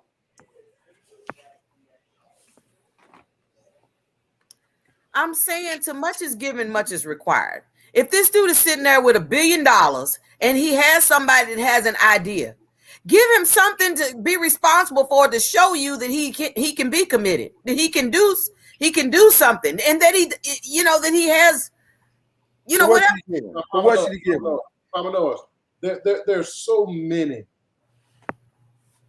of our stars, our athletes, our singers that came into money and lost every damn dime they have because they were trying to help family members. Mama knows you can't help everybody. You can't. Too many of us that are in the middle class, I'm looking at us here on the screen. Too much of us here in the middle class ain't have shit because somebody's always come begging. Bruh. They stutter like that because they're trying to get their lie together before they open their mouth fully. I need. And because we are a giving people, and I do believe that, we try to help. We try to help. Hell to the no. Well, I think I got rid of that one, Kyrie. Hell to the no. Let me see if I can find it. But Mama, just like, it's not always. I know people always look at money as always helping, but your time and teaching somebody something is just as good as the money aspect of it. And I think a lot of people miss that. Couldn't agree more. I would love to sit with somebody that's going to teach me something than just give me something. Well, it's the old adage: if I give you fish, all you ate was for the day. If I teach you how to fish, you eat for a lifetime. And I would much rather get the knowledge. Because guess what? I'm gonna tell you what I've noticed about rich people. This is true. This is a true story. I'm gonna use Jay Jordan. This is a true story. What I've learned about rich people is that when you show them that you really got it, they want to invest in you. And they're willing to put their money into you. That you really understand. And they're willing to put their money into you after that. But they want to know that you understand first. Nobody wants to put money into a bucket with a hole in it. I mean, that's just real. They don't want to do that. They want to make sure that the investment that they're making is going to yield something in return. So now apply that logic you just said, Lloyd, for your question of the day. Is everybody savable? I know, man. I've been the whole time. Let me tell you something, Mama Noise. What you said was powerful and good because it really made me think about the question even deeper. Because we got a saying on this show. Let me see if I can remember. I may have it that drops there. I had to clear out some of our drops. And I may have gotten rid of this one. I'm gonna try to see if I still have it. But there's a drop that we used to use quite often. Let me see if I still got it. Because what you said is powerful. I just don't know if we all understand that the power of what it is. What you going to say since you can't find that? I mean, I found it, but I found it on a different one, so I got to go to a different. Because when I'm stalling, just shut the hell up and let me stall. Let me just shut up and let me stall. Your job ain't to comment. Your job is to go along with the stall. Let people behind the curtain because you can't keep your mouth shut. Doggone it. But Sean's comment is right too. We don't admit rich people do help out a lot. We really don't admit it a lot of times that they actually do help out more than what people think. And a lot of them do it. A lot of them do it from the background, and you never know it because they don't want to be on that stage. They don't want people to know that they did it, but they'll do it in the background a lot. So a lot of rich people do help out tremendously. Now, because more of them do it, yeah. But there's a lot of them out there that does help. The problem is rich. More of us think people are richer than what they are. Mm-hmm. That's a part of the problem. We think because you on TV or you got one record, you better not have two. Then you rich. Well, Wikipedia said you was rich. Or if you ride in a nice car and got a decent home. Well, Wikipedia said you was rich. That too. Okay, well, here's the problem. I was loading the thing and it took longer to load than I wanted to, but this is what we're talking about.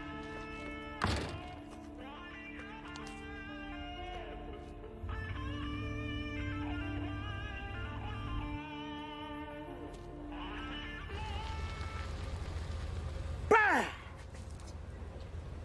What's up, man?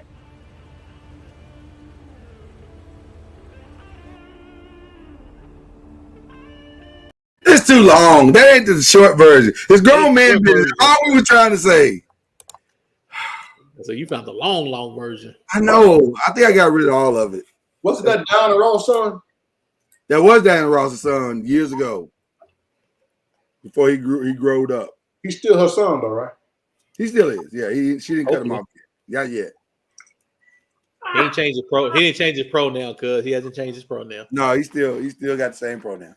But the point of what we're trying to say, Mama Noise, is you're not wrong, but it does beg to this question. If we can't give the knowledge of how to fish to everybody, because everybody don't like fishing. Here's the problem. Everybody don't like fishing. Everybody want to fish.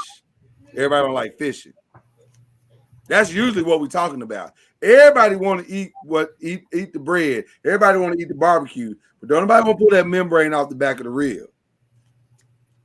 Nobody want to make them hamburger patties, put their meat in the nasty red meat. There's work to be done to prep the food. They put their meat in the nasty red meat. That's not what I said. That's not what I said. What did you say? The hands in the meat, the nasty red meat. That's what I'm saying. The hands, not don't. Okay. Yeah. Ooh, you so dirty. You so nasty. You know, people put on gloves before It slide in. It's really slide in is what we're talking about. People put on gloves. You niggas are nasty over there. You niggas are nasty is what I'm trying to say. Some people put on gloves before they put their hands in the meat. Some people don't want to touch it at all, even with the gloves. That's the point. And so that makes you wonder, can we save everybody? Because listen, everybody don't want to go through I'm gonna learn the skill. I'm gonna learn the trade. I'm gonna learn how business works because that takes time. That takes time. I already told you, society, we cannot save everybody. You can't help everybody. Ooh, that's a hard thing to come to, though. Some people's hope is so deep. If you help them up, they just got the ground level. Some people are in deep holes mentally, some physically. They're just in deep straight. I mean, just shit hell. Fuck them. Is that the attitude we should have? See, Al took issue with that yesterday. He said we save as many as we can save, or Tuesday he said that. He said save as many as you can save and stop worrying about who we can't save. Think about your own family members. You got some family members, you know, shit. Chris ain't gonna never be shit. No? No, you right. No, I got some. But do you stop helping them, even though you know they? Oh, what do you mean help?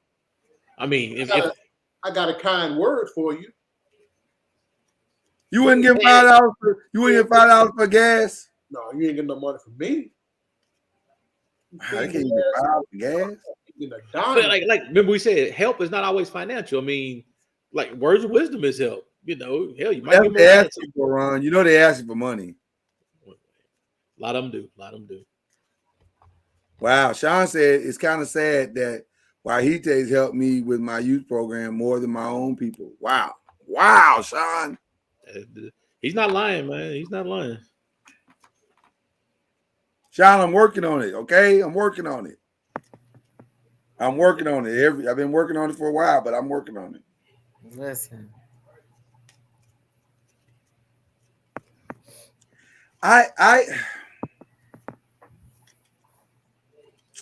That's a hard reality that cousin it's so hard. I can't hardly give my opinion. Because you know what happened? What happened? What's wrong?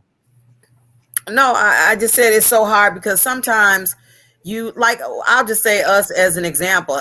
In our family, we work hard for Noiz, trying to get Noiz in the best position, trying to have these meetings and trying to talk to these investors and stuff like that. And then soon as we as a preacher say, come into the kingdom, then all the relatives and stuff that you like, man, I told you, look, we got a Noiz Media family appeal. We trying to move Noiz forward. There's some things we trying to do for Noiz. Crickets. We trying to do so-and-so with Cliffs to Clouds with our nonprofit. Crickets. And this is no shade for all the people that have contributed to Noiz Media and to Cliffs to Clouds. Thank you so much for that. Yeah, we ain't talking to y'all. I'm not talking to you. I'm just saying that, you they see you doing the hard stuff. They see you putting in the work. They see all of your efforts and stuff and be like, But then as soon as you come into your kingdom, then it's, what's up, kid? And it's like, bruh, where was you at? Like that? You saw us doing all this. You saw us beating the bushes. You saw us doing all what it is we trying to do to move this particular one with business plans, with blueprints, with the receipts, with whatever it is you need to see that folks is really putting in the labor over here. And it's like, man, you like, dog, okay, we ain't trying to. Okay, yeah. Okay. Breathe, Mama, breathe. You answered your own question, Mama Louis.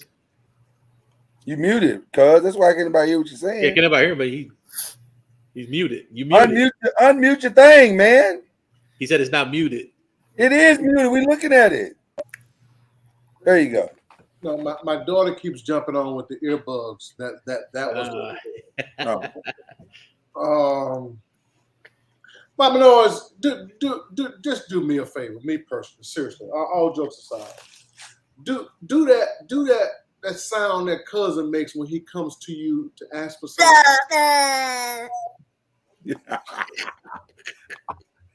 That's what you unmuted for. Sir, what's going on? That's what you unmuted for. But the Mama knows to answer your question, why it's hard for you to. I think why it's hard for you and Lloyd both to accept that some people have to be left behind, because we was never taught that anybody had to be left behind. I've never believed that. So in our minds, you're never gonna leave anybody behind. You're always gonna do whatever you can to help whoever you can help. You know what's funny? And I'm gonna answer Anthony Bruce's question first, then I'm gonna get to my statement. He said, "How many people in our families have extra money and time?" The truth of the matter is, we all do. We all do. Now, what we choose to do with that extra money and time is the question. We have it because we use it on stuff all the time. But what we choose to do with it is what makes it interesting. But I had not seen the new Spider-Man. I had not seen it. No Way Home, I think is the name of it. Yeah. I had not seen it until last night. And last night I finally watched it. And it was an interesting concept because now, Marvel is in this next phase of what they're doing. They're trying to create, they're using this concept of a multiverse where there's multiple universes and different alliterations of who we are in different places, whatever. But one of the things that was interesting about the land, this is a spoiler alert for those who haven't seen it. I'm not going to give you the ending, but I'm going to give you the spoiler alert. What? I'm just a little bit. The villains came and Spider-Man said, maybe we can save the villains and then when they go back to their universes, they'll not be villains anymore. They'll be good guys. 28. Now that's a high concept. It's hope. Maybe we can change the villains and give them something to where they'll not be villains anymore, but they'll be good guys. And that's ironic to what we're talking about tonight. That's basically what we're saying. Can we change the worst of us and make the worst of us better so that the community as a whole can be better? And how do you do that? Is there a magic potion? Is there a formula? Is there a pill? Is it reparations? What would make the worst of us better than what they are? Now watch this. Watch how I walk this through. Maybe if we gave the worst of us or the more poor among us free money for food, they would get better. Oh, wait, we do that. Well, maybe if we gave the poor of us money for housing, affordable housing in better neighborhoods, that would make it better. Oh, wait a minute, we do that. So what exactly do the poorest among us, or quote unquote the worst among us, what do they want? Why does the drug dealer drug deal? Because he wants more than just the status quo. He wants his version of the American dream. Yep. So that brings us to this. Is the reason why there are unsavable people like Cuz is alluding to, because of the expectation or the perception of what success looks like in this country. Is that the problem? Nah. You say no. Nah. Okay, tell us why you say no. Listen, at our core, success should be, I don't know why he tells and convinced y'all it is, but at our core, success should be a roof over your head that you are paying for. And the ability to move back and forth with you and your family. Listen, it don't take a lot to live in this country. Whether your house is big or not, or 2-bedroom, 1 bath. Ooh, I lived in one of them 2-bedroom, 1 bath. That shit ain't no fun, man. Get to the toilet at the same time. Thank God I was the biggest one because I could hit people in the chest. Back your ass up. Oh my goodness, that sounds violent. I'm going first. But success is you don't have to keep up with the Joneses. Just be able to provide that's why I think it's so appalling that so many men claim that the reason why they leave is because they didn't have anything financially to give to their family, so they just left. But society told you that it had to be financial. Your daddy told you it had to be financial. Hell, your mama even told you. Okay. Well, it had to be financial. If they all told you that, that's fine. You a fool for believing it. Yeah, I don't know a fool. That sounds hard. I'm not gonna say a fool. If you think your value is tied up in how much money you make, that's a fool. Whether you're a rich fool, that's where we. That's where fool. You a fool. That's where we disagree. Because because you can't call somebody a fool if it. Listen, if we all are being told that we, it's I don't. It's a fool. No, I disagree. Listen. I'm just saying. I'm just saying if that's what you're taught, that's what you hear, and that's what you see. Now, at some point, you're gonna change your mind at some point in your life. But if that was how you was brought up, if you want to say they're ignorant, I can get on board with that because ignorant means you just don't know no better. But to call them a fool, you only know what you know. FOOL. Well, you just being an asshole now. I don't think they're being fool. I think there's a big difference between being ignorant and a fool, man. I live in a certain area of town, and people are always trying to size you up financially. Absolutely. What do you do for a living? First thing out their mouth. My wife sells ass. If you want to know what I do for a living. Technically, why can't you be the one to sell ass? Hold on. Wait a minute. Sidebar. Why can't you be the one to sell ass? Why you got to put her out there selling the ass? She look much better than I do. She might make some. That's true. That part is true. I can't argue with that. But technically, he's paying for it, so technically, that is really true. That is true also, Ron. Appalling on the wealthier side for people to try to size you up financially. Don't do that because I'm not my income. Now, if you want to talk to me man to man about something that we value as men, then that's fine. But don't come talking about what you did for a living. But that's okay. But that is a place that you've evolved to. You understand that now. Most people have not arrived to that place. Most people do. Listen. The Jordan line is around the block every single time this ninja releases Jordans. Here's how ridiculous it is.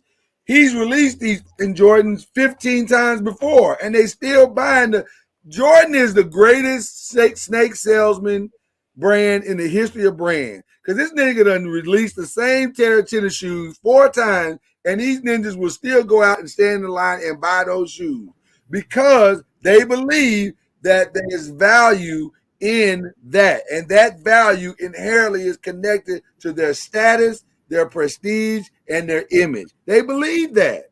Now, you can call that foolish, or you can just say they're ignorant. They don't know any better.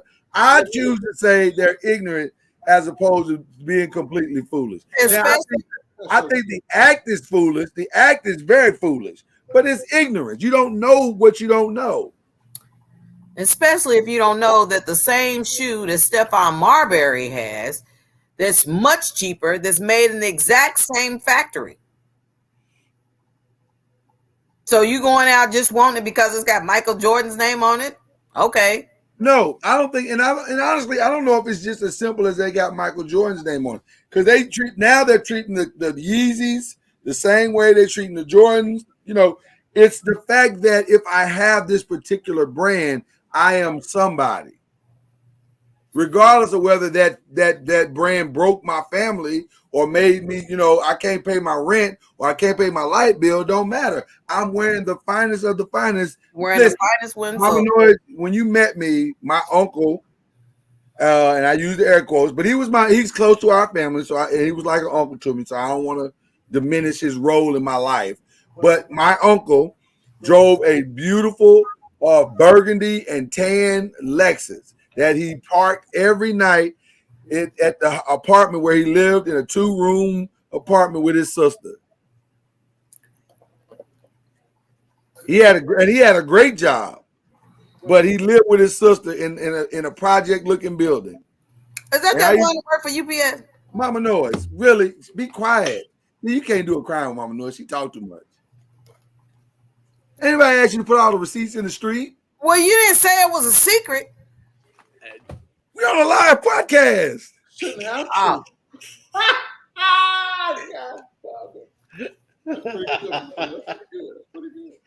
I was just trying to figure out which one it was. Figure it out after the show.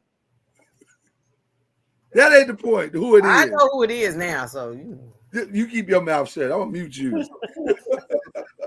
The point of the story is I would call him foolish because he should know better. He does know better. Well, but he wants to live. Who does foolish shit? Oh, a lot of us do foolish shit. A lot of us. Fools do foolish Fools, shit. Right. Okay.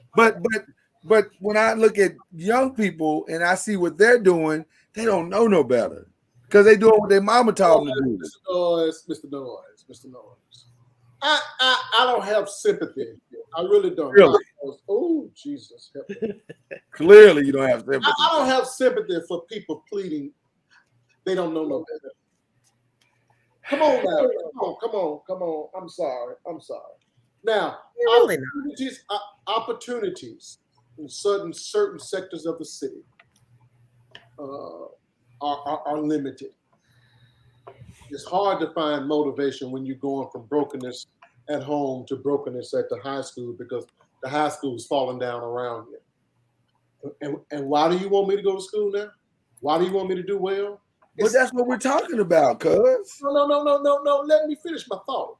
Okay, finish it. But when it comes to you buying and doing in order to have an outward appearance of success, that's foolish. Now, you say you don't know no better all you want to, but the reality is you are following suit of everybody else that's doing the exact same thing. So we're going to basically say 98% of our black youth, male and female, are foolish as hell. I wouldn't want to go that high on a number, but listen. Half of the black, you just named all of the black church, or most of them. Listen, and where's the black church? Where's the black church? I agree. Listen, I agree with you, but you're saying they're foolish as opposed to ignorant. Some of them just simply don't know any better. We've seen too many examples of success in our own families. Each one on this camera. I think that's the point. I think that's the point Mama Noise was making, and that's where I agree with her. But I also not gonna put all the responsibility on the people that's successful. They see Jay-Z in their family. They have never sat with Jay-Z to see how he got there. Matter of fact, Jay tells a story about an uncle that told him, you can't do some of the stuff that you're trying to do. And Jay had to say, no, you can't do some of the stuff I want to do because you don't believe it can be done. You ain't got to sit down with Jay-Z to learn nothing. It's all on the internet. That which you want, you will research. Now, no, they won't. No, they won't. No, they won't. No, they won't. Well, then they're fools. No. If you won't research what's there for you, you got to know how to research. You have success right in front of you. And that doesn't motivate you to research. But you got to know how to read. Okay, let me get. On top of the research, every now and then you have a family barbecue. You can pull a nigga aside and get one or two more information. But that's the point that we're talking about. They don't do that. Let me give you another example, an even better example than that. They don't. But I don't want to say fools. I just don't think they understand. I'll give you a perfect example. Hold on. I'm gonna give you a perfect example. One of the things that I used to tell the kids that we were coaching, I'm saying, guys, you have a much more tremendous advantage to be able to fix your game than we ever did. I said one of those advantages is that you have a cell phone. And they were like, a cell phone? Wow, we can look up stuff? No, fool. I'm saying fool because I wanted to call him a fool. But no, right. I'm saying no. You have your cell phone and you can record yourself shooting. You can record your jump shot. You can record the move you just made to the basket. You can record a game that you just played and then go back and critique and fix the broken parts of your game. We didn't have cell phones. We were just guessing. I think my jump shot looks terrible. Maybe it's going to the left. Maybe it's going to the right. Maybe I'm this. Maybe I'm that. I don't know. I'm going to try to fix it the best way I can. But the reality is they got cell phones that they can record it and fix it. But they don't know. In their minds, that concept never dawned on them. It never dawned on them. So you would agree that it's a mentality. That's okay. We said over and over and over again, the hood is not a location. It's a mentality. It is a mentality. That is not a situation. It's a mentality. Now, I tell you what I will. What's a mentality? I agree with you. How you think. But I'm not disagreeing with that. What I'm saying, though. Foolish. No, I don't want to call it foolish. I think it's true. It's not all. Foolish. It's hard for me to call it foolish. I'm sorry. It's not all foolishness, Ron. No. I said it's hard to call it. I said it's hard to call it foolishness. Oh, okay. It's hard to call it. There's a lot of people, and I'm gonna say a lot of us. We didn't grow up with successful people in our families. We didn't see success in that family. No. We saw struggle in that family. Sure. We saw what some people now call success because they had a family. But a lot of them didn't see that successful, what society deems to be successful. We didn't see success until we saw the drug dealer on the street. We saw the flashy car. We saw the money. You saw the girls. And every time you talk to somebody, when you came out of those hoods, the first thing people will always ask, how much money did you make? Where your money at? What are you rolling in? What are you doing with this? So the mentality of success being all about money started when we were young. Ron, to your point that you just made, you know who had success in our communities and it became the model of who we could chase after that success or chase after to see how they did it? The preacher, he had a nice car and a nice house. The drug dealer had a nice car and a nice house. The factory worker had a nice car and a nice house, and the dude in the post office worker had a nice car and a nice house. The teacher, the appliance store. The teacher only had a nice car and a nice house if they was married to somebody. Yeah, most of them. They didn't have that by themselves. Most of them were married back then. Right, that's what I'm saying. Yeah. But where we came in at, we didn't have teachers in our neighborhoods. They worked at our schools, so we didn't see the teacher. You saw the drug dealer, the postman, the guy that worked at GE, the guy that worked at Ford. Right. And so that's what if you were thinking success, that became your measurement to success. We didn't see guys that would go start their own business and become entrepreneurs. We didn't see that. That was success. They had jobs. They had homes. But I guess what I'm saying is, when we started this conversation, we talked about we need paradigm shifters to be able to take the risk and go even further and go outside of the box. We didn't see nobody going outside of the box.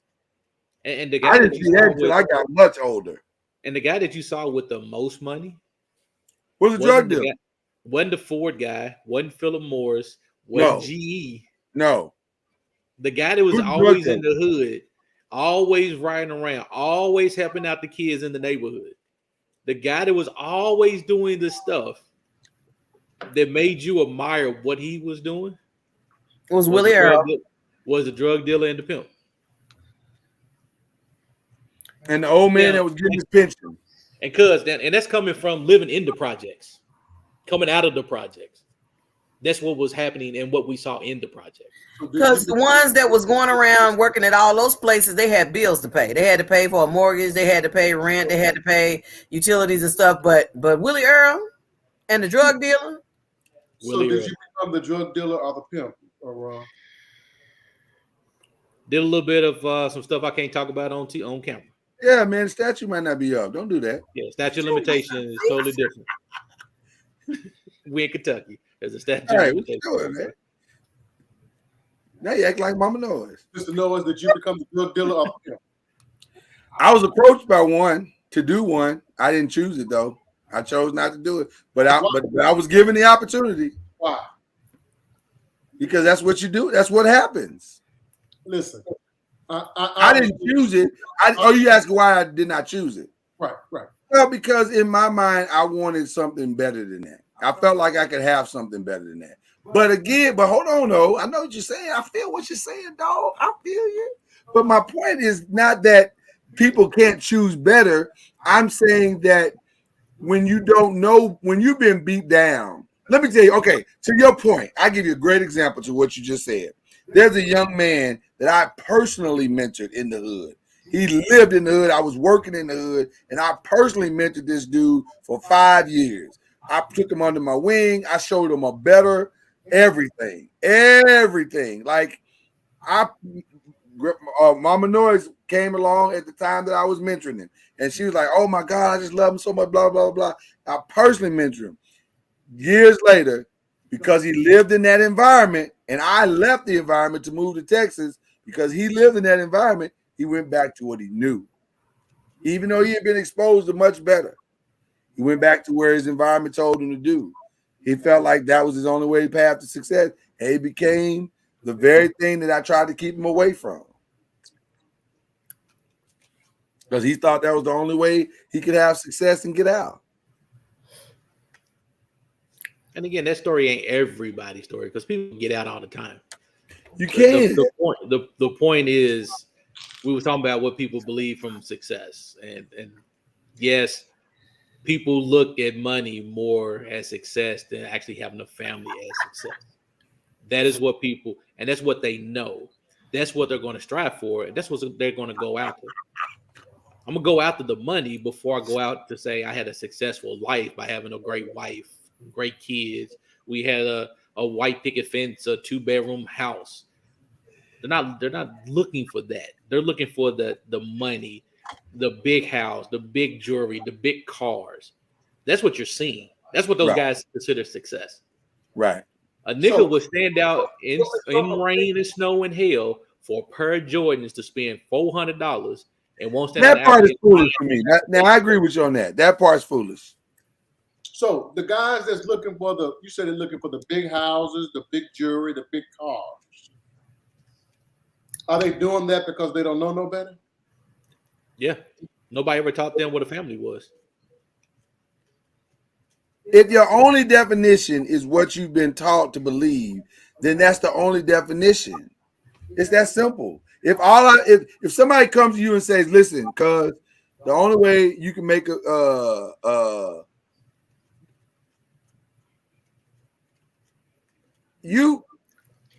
did you always know what? Well, you probably did because you was rich. Y'all had money. Most people don't know that pork belly is the same thing as bacon. They hear that and say pork belly. Well, that's like pig feet, or that's like chitlins, or like whatever. They don't know that that's basically the same thing as bacon. But if you've never been given the information, all you can go by is what you think it is, or what you're ignorant to what it really is. And I think that's what it is. You say, well, the drug dealer just drove by in a green Cadillac that would have white seats and leather seats, and it was amazing. And man, he looks successful because he can go buy food when he wants, and he can go to the movies when he wants, and he can go to any restaurant he wants. And look at the girl sitting in the passenger seat. She cold in the mug. Man, that's what I want. I want that success. Now, if that's all you've ever been exposed to, that's success to you. So what does the fact that my family had money have to do with your setup there? Because you threw that out there like I just like digging at you. Because we didn't have because we had money, we didn't know. I didn't know the difference between pork belly and bacon. No, I think you had money, and that's why you did know the difference. Because you could afford to know the difference. You like, let's just have your finest pork belly, please. Because if I don't mess with you, who gonna mess with you? You said we mentioned it, if you know any better, you do better, or right. You should. That's should. the hope. That's the hope. I'm just gonna tell you from a woman's perspective, and I know that we make fun of this here on this here podcast, in the words of Cuz Noise, on this here podcast. But let me just tell you, I've never said it here publicly, but I need you to understand something. As a young woman growing up, If you don't have somebody to guide you, or at least to be able to tell you that, okay, I'm going to help you with the things, your basic needs, then there's always a Willie Earl that's saying, you know what, you cute little girl. Mama, no, I'm be honest with you. Your Willie Earl references make me wildly uncomfortable because I feel like you coming from a real place with this Willie Earl thing. I'm wildly uncomfortable. Can I just tell you?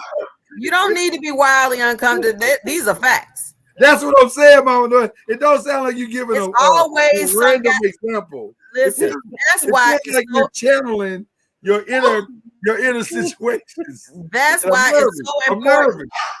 That's why it's so important for you black men to understand your role and understand the assignment. Because if you don't, your little beautiful young daughters are going to be told the only way that they can make money in this life is to exploit their bodies.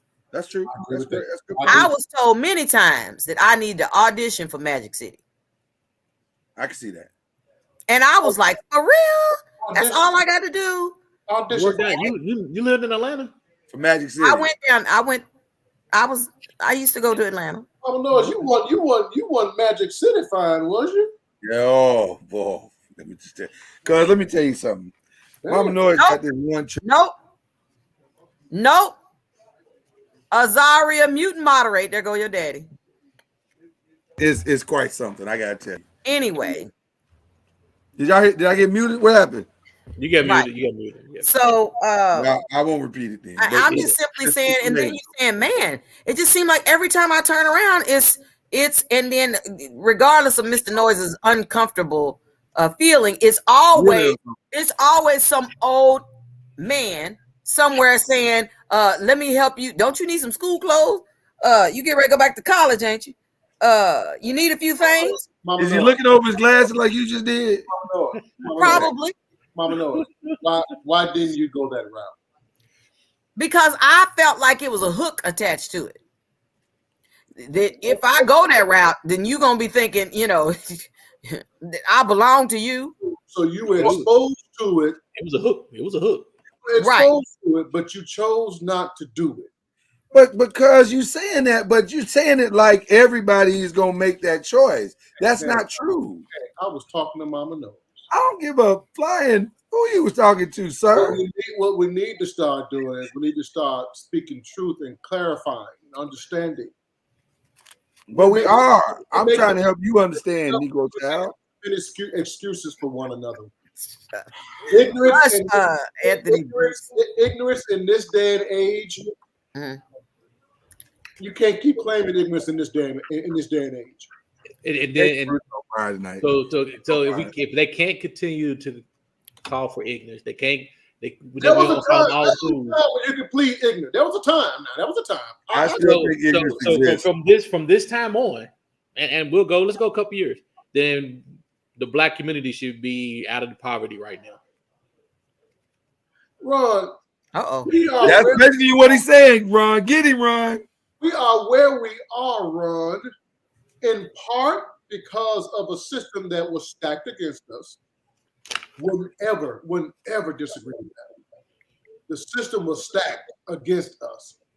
But we're also where we are because of the choices we make in life. Now, life ain't too much more than choices. But I don't think life is nothing but choices. Yeah, it's a little bit more, just a little bit more than choices. I don't think anybody's disagreeing with that, but sometimes the choice is only based on the information that you have. If you're ignorant, if you don't know any better, you're going to choose bad. That's how it works.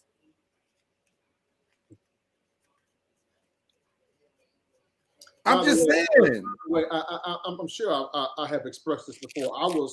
I was born in the hood. I was born in the projects. We all were. My parents bought their first home from the projects. Yeah. I was 4 years old. My brother was 10 years old. He's 6 years older than I am. So he stayed in the projects until he was 10. we're from the projects. What is your point? Been around hood shit all my life. I understand it very well. Believe me. We never said. I don't think we ever said you didn't. At some point, you have to make a choice in life. I've been saying that for 2 years on the show. My mother used to encourage. No, she made us, my brother and I, she made us. Encourage was a lie. She used to make us talk to our cousins because she noticed that there was something different about us, my brother and I. And she would encourage us. No, she made us. She would say, listen, go talk to your cousin. He needs some talking to. Go help so-and-so and so-and-so. Go encourage. So she made us do that all the time.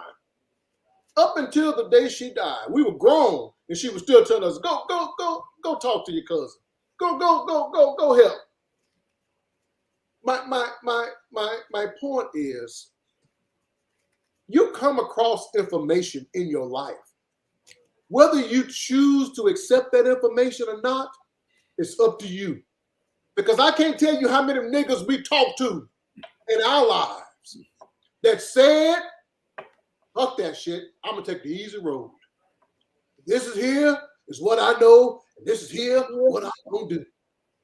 How many times did we talk to niggas and they rejected us and we were giving them the pathway? Well, first of all, it takes a desire from you. You can't plead ignorance all your life. Somebody that told you something, your ass just didn't receive it. We're not saying it never happened. We never get the information.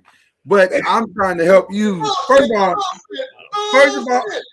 of all, I thank you for your Baptist church soliloquy. It was fantastic. It was amazing. That was amazing. I want to take an offering right now, nigga. I ain't gonna lie to you. I'm sitting there right now. Where is the silver plate? I mean, really, it was good. However, the whole truth and nothing but truth, so help me God. Well, maybe, I don't know. That's the part that's questionable, because the truth of the matter is that you got exposed, and you really saying what we said. You have to be exposed to something that interrupts your thought process or interrupts what you visually see and accept. So you're right. You get exposed to the information. Who don't accept it? The fool don't accept it.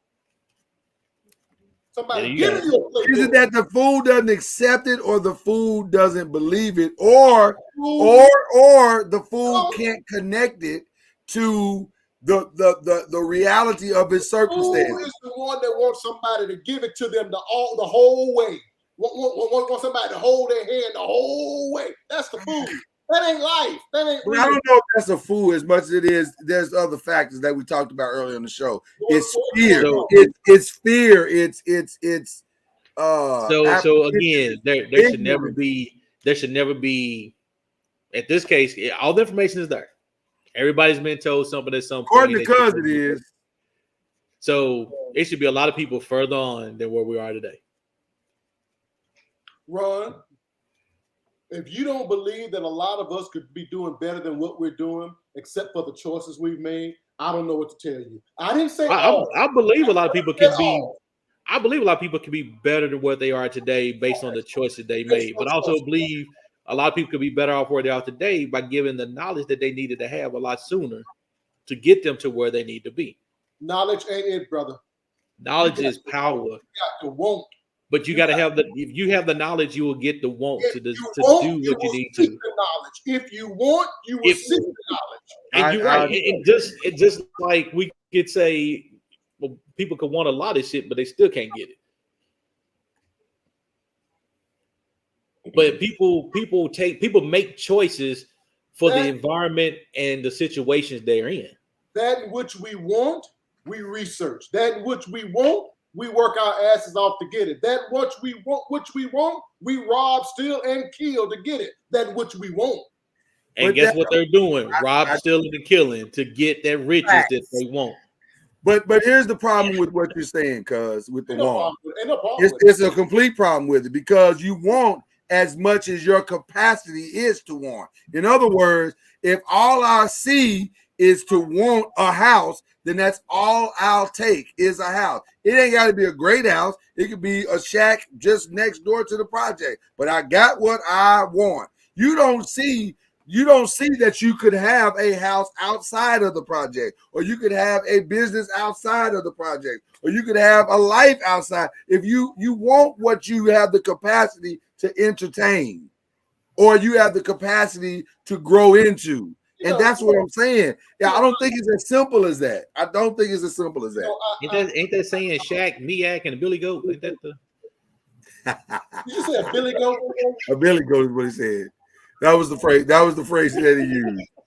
I really listen. I know y'all got a lot of shit going on at Slidey, and I really understand it's a unique and fascinating church. But just every now and then, cuz if you don't mind, when Ryan appears, just crack the Bible open just a little bit. Just a little just a little bit. Just crack it open. You ain't got to read from it. Just leave it open. Maybe the words. Up in there. Hilarious. Listen, I talk There's a goat somewhere in there. It is. You're right. I talk to my daughter all the time. I say, listen, child. What? Did you say me talk to my daughter? He did say talk to my daughter. He got that Jamaican kicked in a little bit.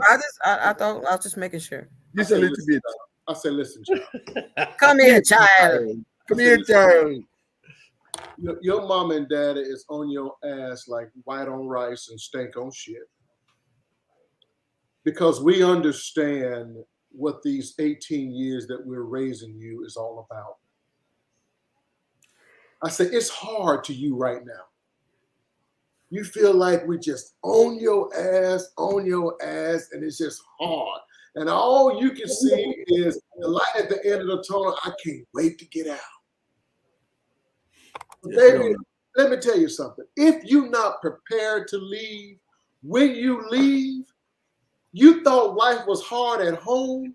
When you got to do it on your own, baby, and you ain't prepared to do it, that's when life is hard. That's when you have to hurry up and wake up, because now life is going to kick you in the ass. So when do you get tired of getting kicked in the ass? Listen, when they 6 feet deep, that's what they're doing now.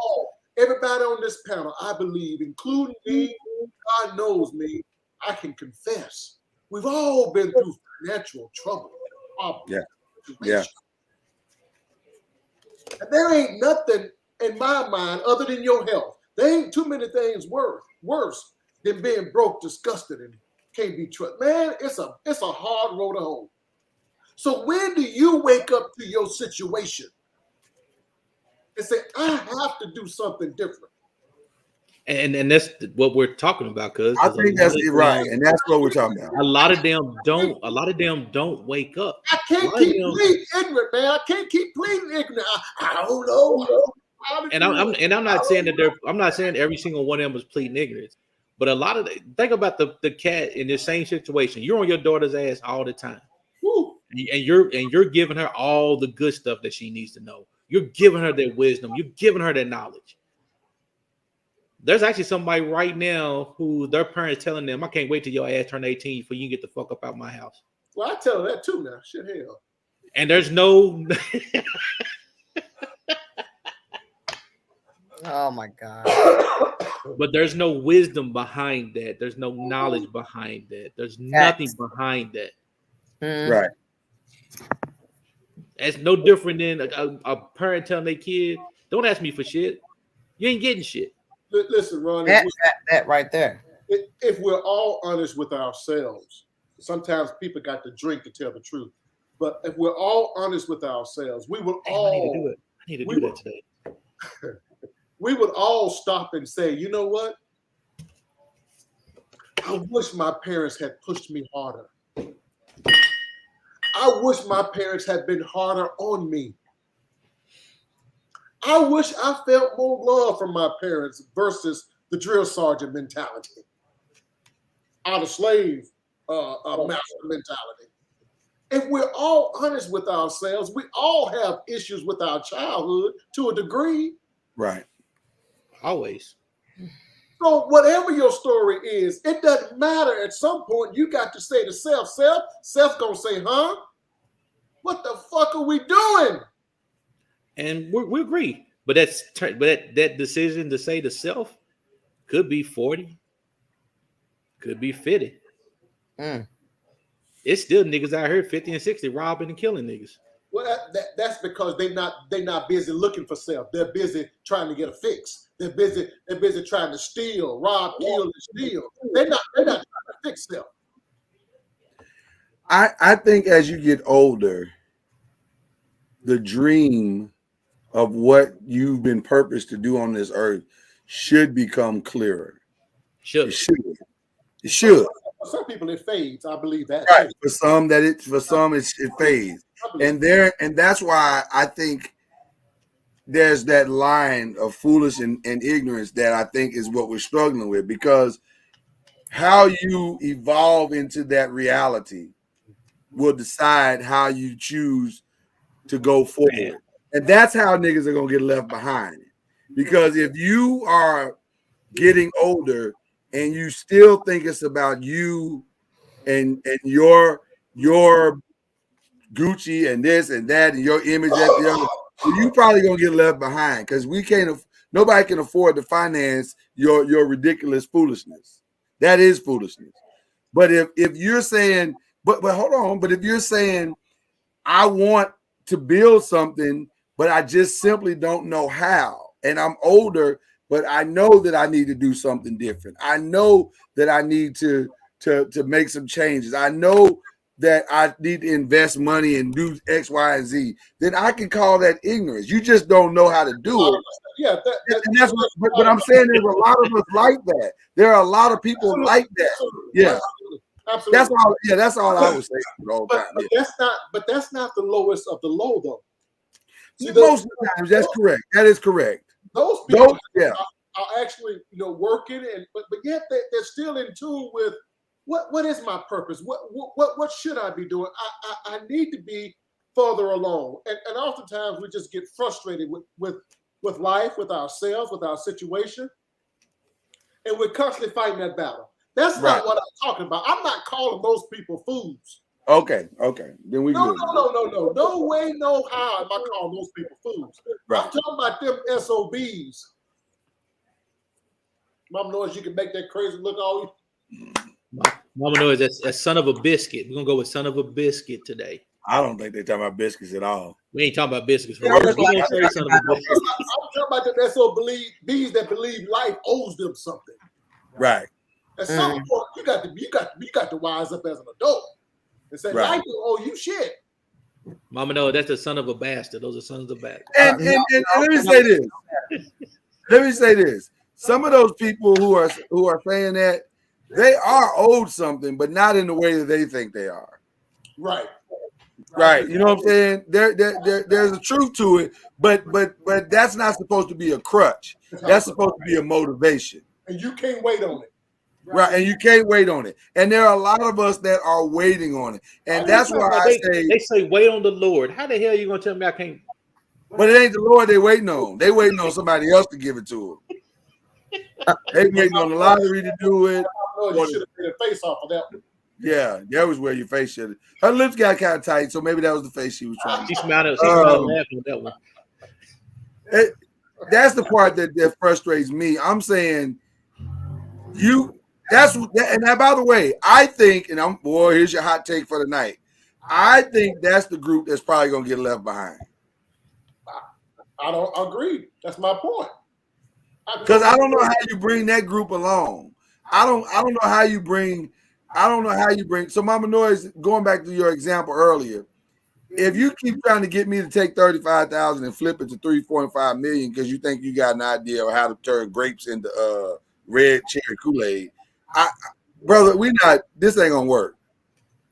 This ain't gonna work because you really basically asked me to give you $3.5 million. That's really what you're asking me for. You're not asking to learn how to truly run a business and grow it into something successful. You're basically just saying, give me money. And that was what Jay-Z's point was. And that's the point of a lot of people. We can't hand out you into your success. But do you continue to try to help those? Well, that's the X factor. I mean, because I'm just saying, give me 35,000 over here at Noise Media, and please believe. Oh no, but you can't. Okay, stop, angry black woman. We're. I hear what you're saying, but you are the exception. You're not the rule. That's the point that we're making. There are those who just want the 35,000, and they'll come to you and say, "Hey, I learned how to draw stick figures on a piece of paper. Can I have 35,000? I'll turn it into 3.5 million." Well, no, you're not. You're not going to do that. That's not how the world works. That's not even a real idea. I'm just saying. I know. Don't let the journey fatigue you, Mama Noise. You might have your slips. This journey is so hard living this life. Mama Noise, your slip is showing. Come on now. Let's maintain. We good. Come on now. Your slip is showing a little bit. I'm just saying. Pull up your slip. Go ahead. Stop messing with my slip. You stop messing with your slip. I used to hate to see the women with their slips hanging down below the dress line. I'm like, Lord Jesus. By the way, let me say something real quick. Tune in to Uncorked Wine on Saturday. I have a public apology I must make. I'm not apologizing. Nope. I'm apologizing a little bit. I'm still sticking to my apologize a little bit. Nope. It wasn't our fault. Her damn drawers on her kneecap. Right. Don't give it all away. Don't give it all away, Ron. Don't give it all away. But just come to Uncorked Wine on Saturday. Because I hope you can make it too. I know you were talking about you may have something you had to do, but you won't be able to make it. Okay, well, go back and watch the replay. But we got a public apology we got to make Saturday. Well, I'm gonna make an apology because that was she made. Listen, Dr. Smith made a very compelling argument this today. Not a compelling argument. Saturdays is when Cuz is trying to.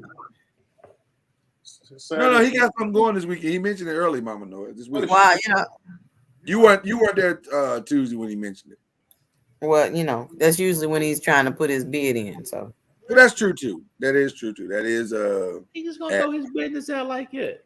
He say it all the time, man.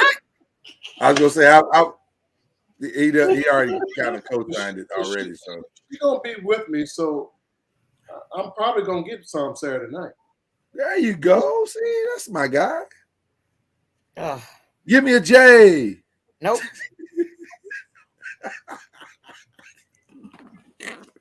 You get your whole government name on Saturday, don't you? No.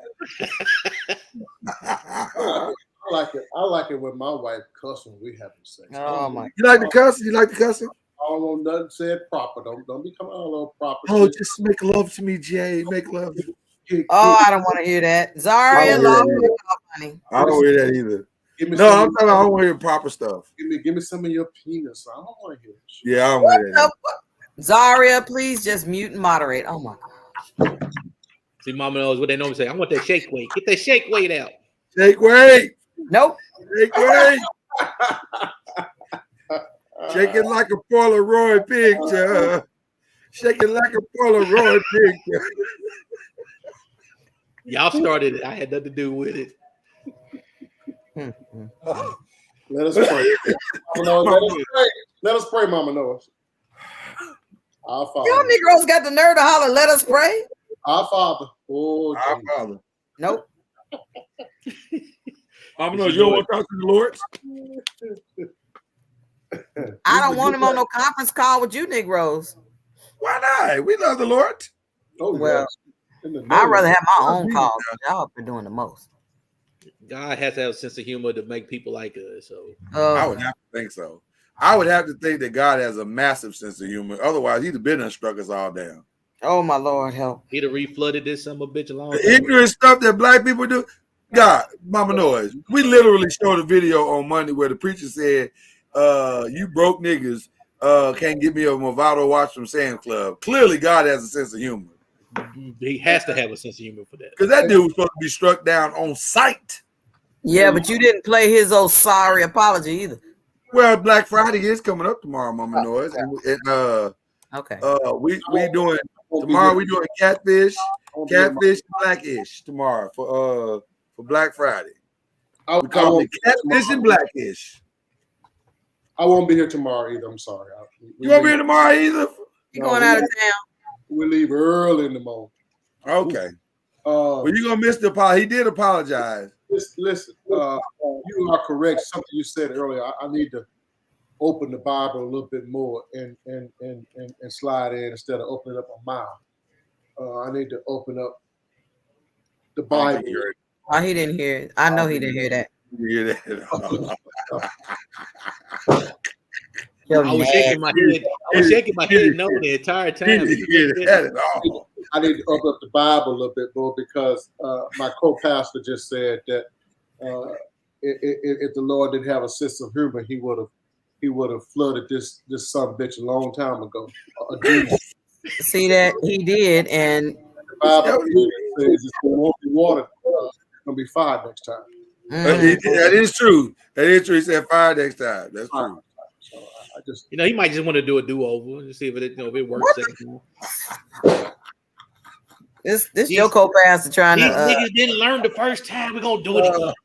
He said a do-over, not the reset button. Not God with the hard reset. Let me just Control alt delete. Let's see what happens. Oh my God, y'all so funny. Not the hard reset. I just didn't see that hard reset coming. Back up your files. It's a hard reset. Does that still work, by the way? Control alt delete? Yes. Yeah. Because every Habib you call, Lloyd tells you control alt delete. Oh, he gets the button for sure, and you know that. Yeah, I didn't think we were gonna get the button tonight until he just did that. He did it on the way out. That was racist. We almost made a whole show and nobody was racist. It was this close. I blame Mama Noise. No, you don't. I blame Anthony Bruce. I don't know why. I don't know why. You should blame Cuz. He's the first one talking about, I'm out here trying to pay these Wahite people. He said it today, though. Did he?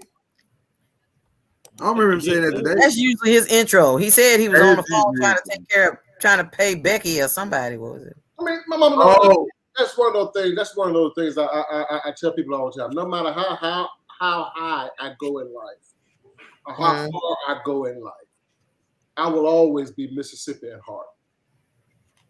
No one can ever say I have forgotten where I come from, and that's just one of those sayings I always heard as a kid.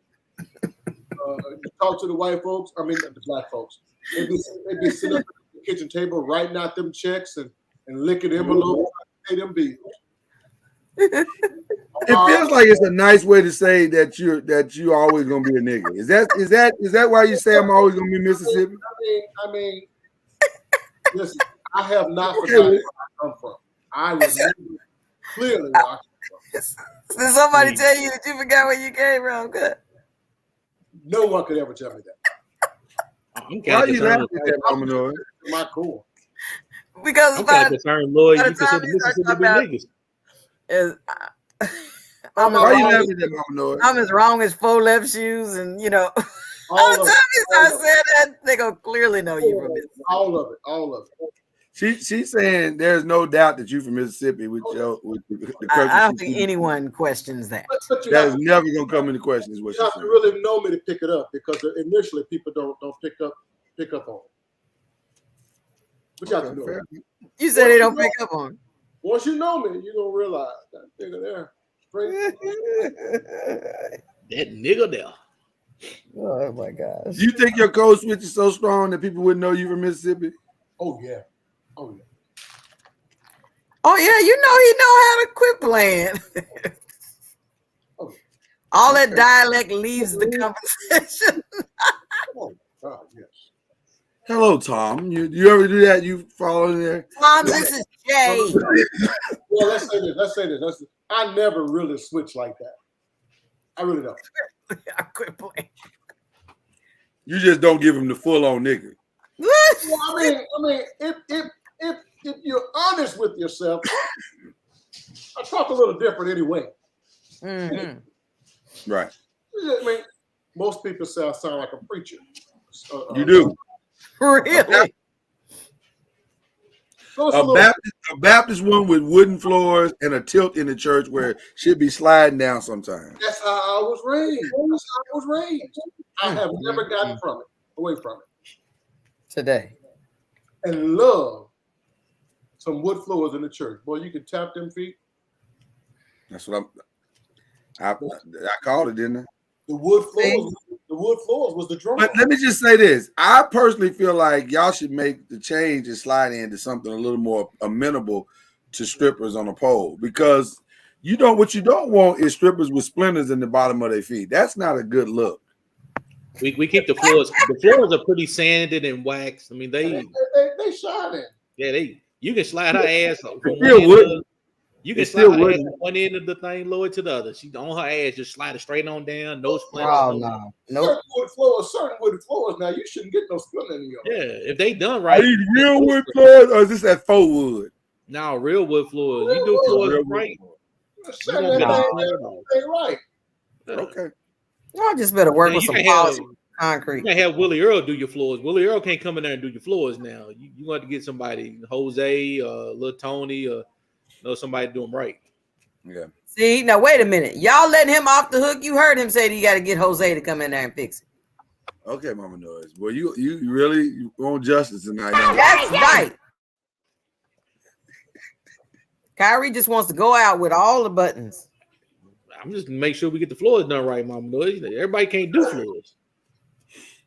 Some hard There's some hard working mofos. They work their ass off. That's why you said you didn't want nothing cutting your grass. Hell no, they ain't gonna cut my grass. But Mama Noise, I'm feeling something. I'm feeling some kind of way, Mama Noise. Because it rained real hard here yesterday. I mean, we got a good soaking yesterday. And then turned around and got another good soaking today. Well, it's time to be cut my grass. Y'all needed that rain, boy. We needed it, but I got to cut my grass, Ron. I got to cut my grass. I can't cut my You're grass. not cutting that grass before you go tomorrow. That's over with. It's gonna be wild by the time you get back. I can't cut it tomorrow. Well, I'm going 2 different places. I'm going somewhere tomorrow, but I'm coming back late tomorrow night. And then I leave out again Saturday morning, and I come back Sunday. I got to cut my grass, man. I got to figure out what I'm gonna do. Because I guess you cut the grass Sunday or Monday. This ain't hard.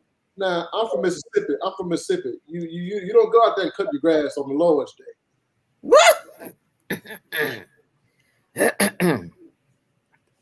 Why you feel like did you feel like the Lord would get you? Oh, you don't do that kind of labor stuff on the lowest day. And there that is. Yeah, that's actually true. He didn't stop the grass from growing. That is true though, Ron. My granddaddy and grandma, it wasn't.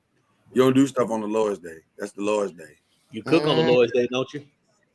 Yeah, but watch yourself. Well, really, a lot of them would cook on Saturday night, and wouldn't cook on grandmother cooked every Sunday. They just warm up on the lowest day.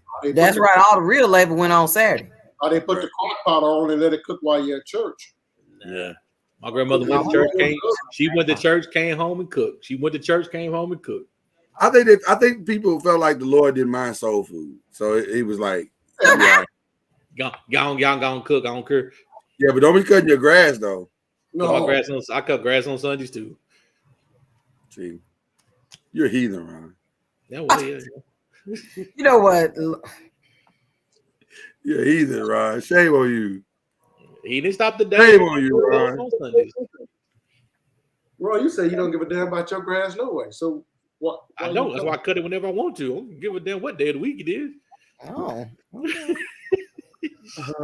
If I feel like cutting it that day, I go cut the damn thing. If I don't feel like cutting it, don't get cut. I feel like if God is that petty to be worried about what day you cut your grass, exactly. We got some real problems.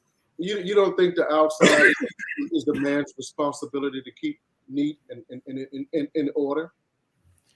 Because if I could concrete that whole goddamn front and backyard, I would. Dang.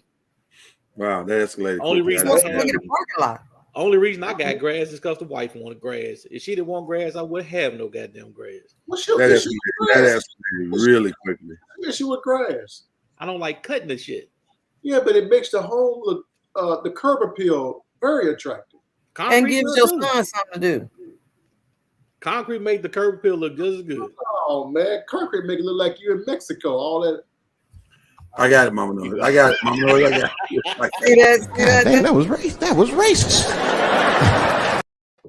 I got it. Actually, because that'd be Guadalupe Street in Austin, Texas, or whatever. Nope. Just keeps happening. No, there's a street called Guadalupe. It doesn't make it less racist. Is it in Louisville? I said in Austin, Texas. Well, see, there you have it. So that's why you got the button. Oh my goodness. I don't know why he be trying to act brand new like he don't know the rule. Mama, I think you just don't be left behind. I think that's what this is all about, really.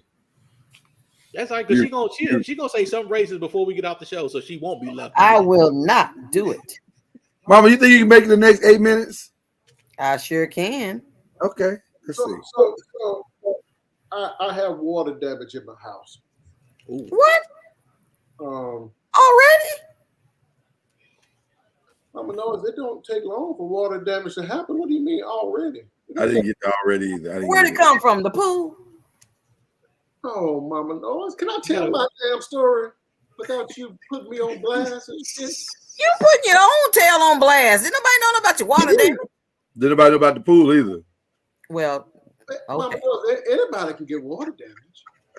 Okay, where the water damage at? Can I finish? Go ahead.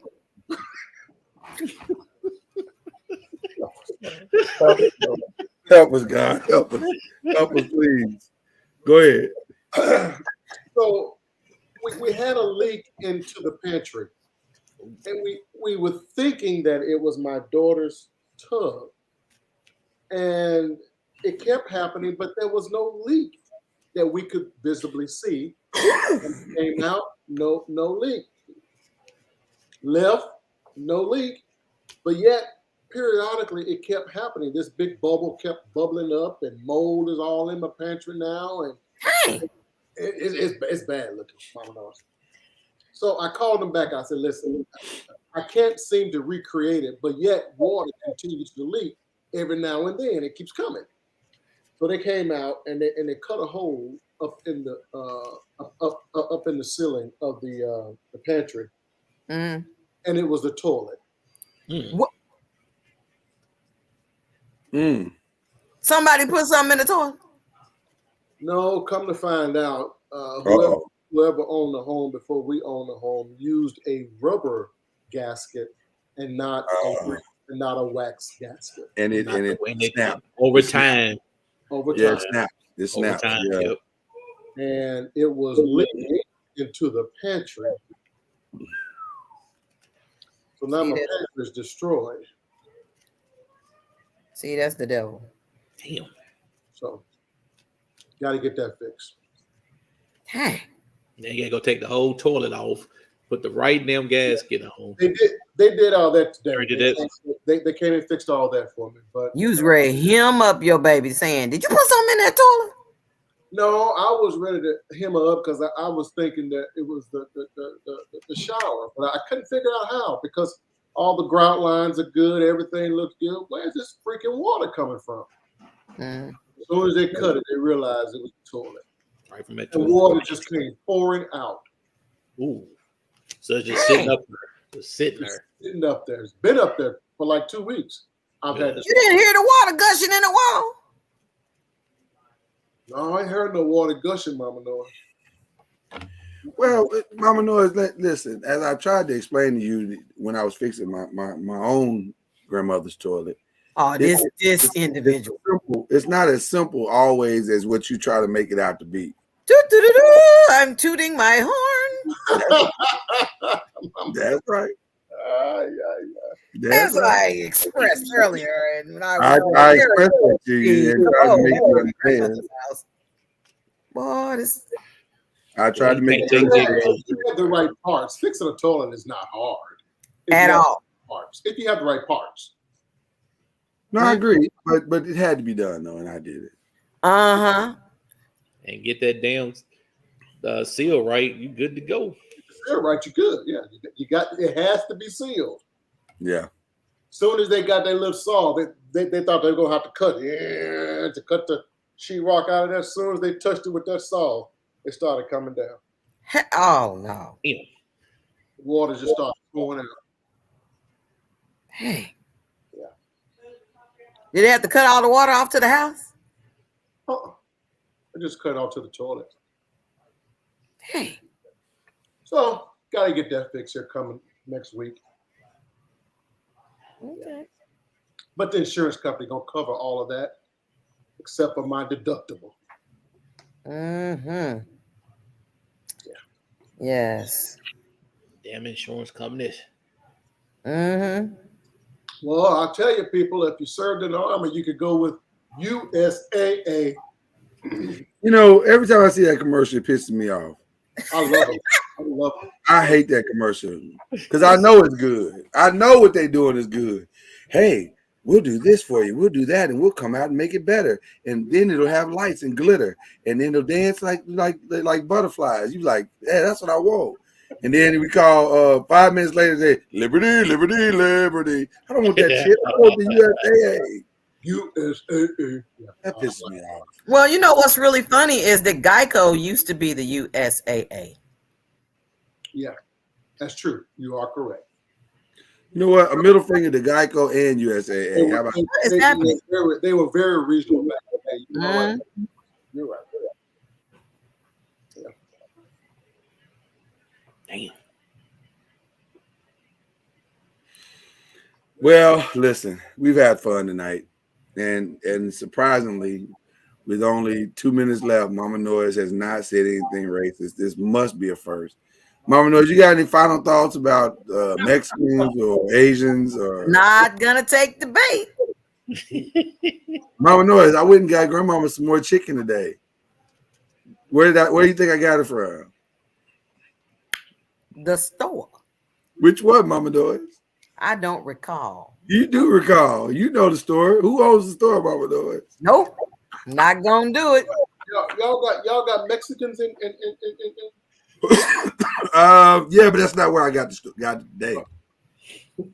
I got it from what was the dude's name, Mama Noise? I'm not gonna do it. No, but you gotta tell him the name because I don't remember. I refuse to do it. The store. Store has a name, Mama Noise. And so does Bologna. It has a first name. And there was the owner that you was telling everybody about so brazenly on Uncorked Wine. Yep. Who might that be? Why you don't want to? Jay ain't gonna be here this weekend, so he won't know. Oh, he knows. Anyway, you know, She's Mama trying, Noise. she's trying hard today. Okay, Mama Noise, if you make it the next 30 seconds, can you just say the name? Nope. Who's in the kitchen cooking? Well, today it was some Wahite women. Fried chicken? Yeah. See, that's probably but they're using the black man's recipe though. They got Wahites in Pine Bluff? A few, not a lot. Thieves in the temple. There it is. I knew it was gonna come. You almost made it. You had 1 minute. Thieves in the temple. You just called the Wahite women thieves. They don't think that's racist. Everybody knows that the Kentucky Fried Chicken recipe was stolen. Like I said, I got you. You were so close. Because I didn't say no names. We all knew what you was talking about. Nope. Mama knows you're not gonna win on a technicality. You didn't win. You're not gonna win on a technicality. So close. So close. It wasn't so close. I still win. I didn't say anything. Y'all have to go get Kentucky Fried Chicken. Do what? Y'all have to go get Kentucky Fried Chicken. Y'all don't have no famous hole in the wall fried chicken place. I don't know. Ain't no Kentucky Fried Chicken here no more. That's over. Oh, so y'all go. Yes, it is. No, it's not. We just went there. We did not. That wasn't Kentucky Fried Chicken. Yes, it was. What are you talking about? Here in Arkansas, out by the mall. Are you okay? You need some ginseng? The other night when you was on camera, when we were after show, that was Popeyes. That was Popeyes. No, it was not. No, the other night when we went together and drove, that was Popeyes. Yes, but I'm talking about when we went as a right. family. You're right. The mall thing, I forgot about that. But we didn't buy that, did we? Yes, we did, because your grandmother likes coleslaw. Oh, I like coleslaw too. I don't know. You need some ginseng. What is happening? I judge a restaurant by their coleslaw. If your coleslaw jacked up, you get it. Well, speaking of restaurants, we may have a story to tell y'all tomorrow about a barbecue. Oh my gosh! You're serious. Pap's barbecue. Don't be shouting it out yet. We ain't had none. Well, I'm just telling y'all, we might have it tomorrow. He rolled up on me in the food truck, and he had it in front of one of the stores I had to go into. Did he give you a sample? I didn't ask. He probably would have if I asked. He probably would have if I asked, but I didn't ask.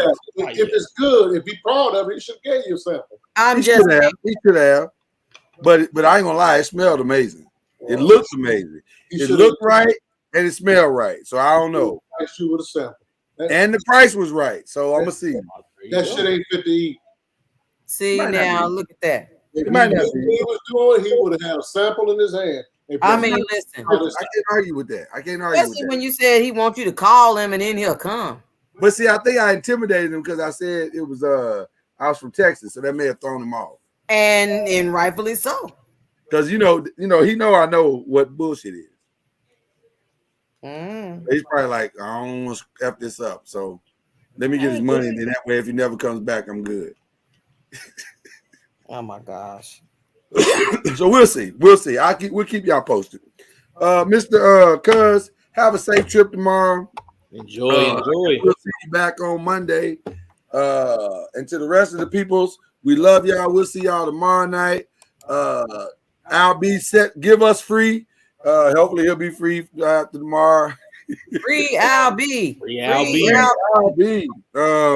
And to the rest of y'all, we love y'all, man. We'll see y'all tomorrow night on Talkin NOIZ. Peace. Yeah, peace.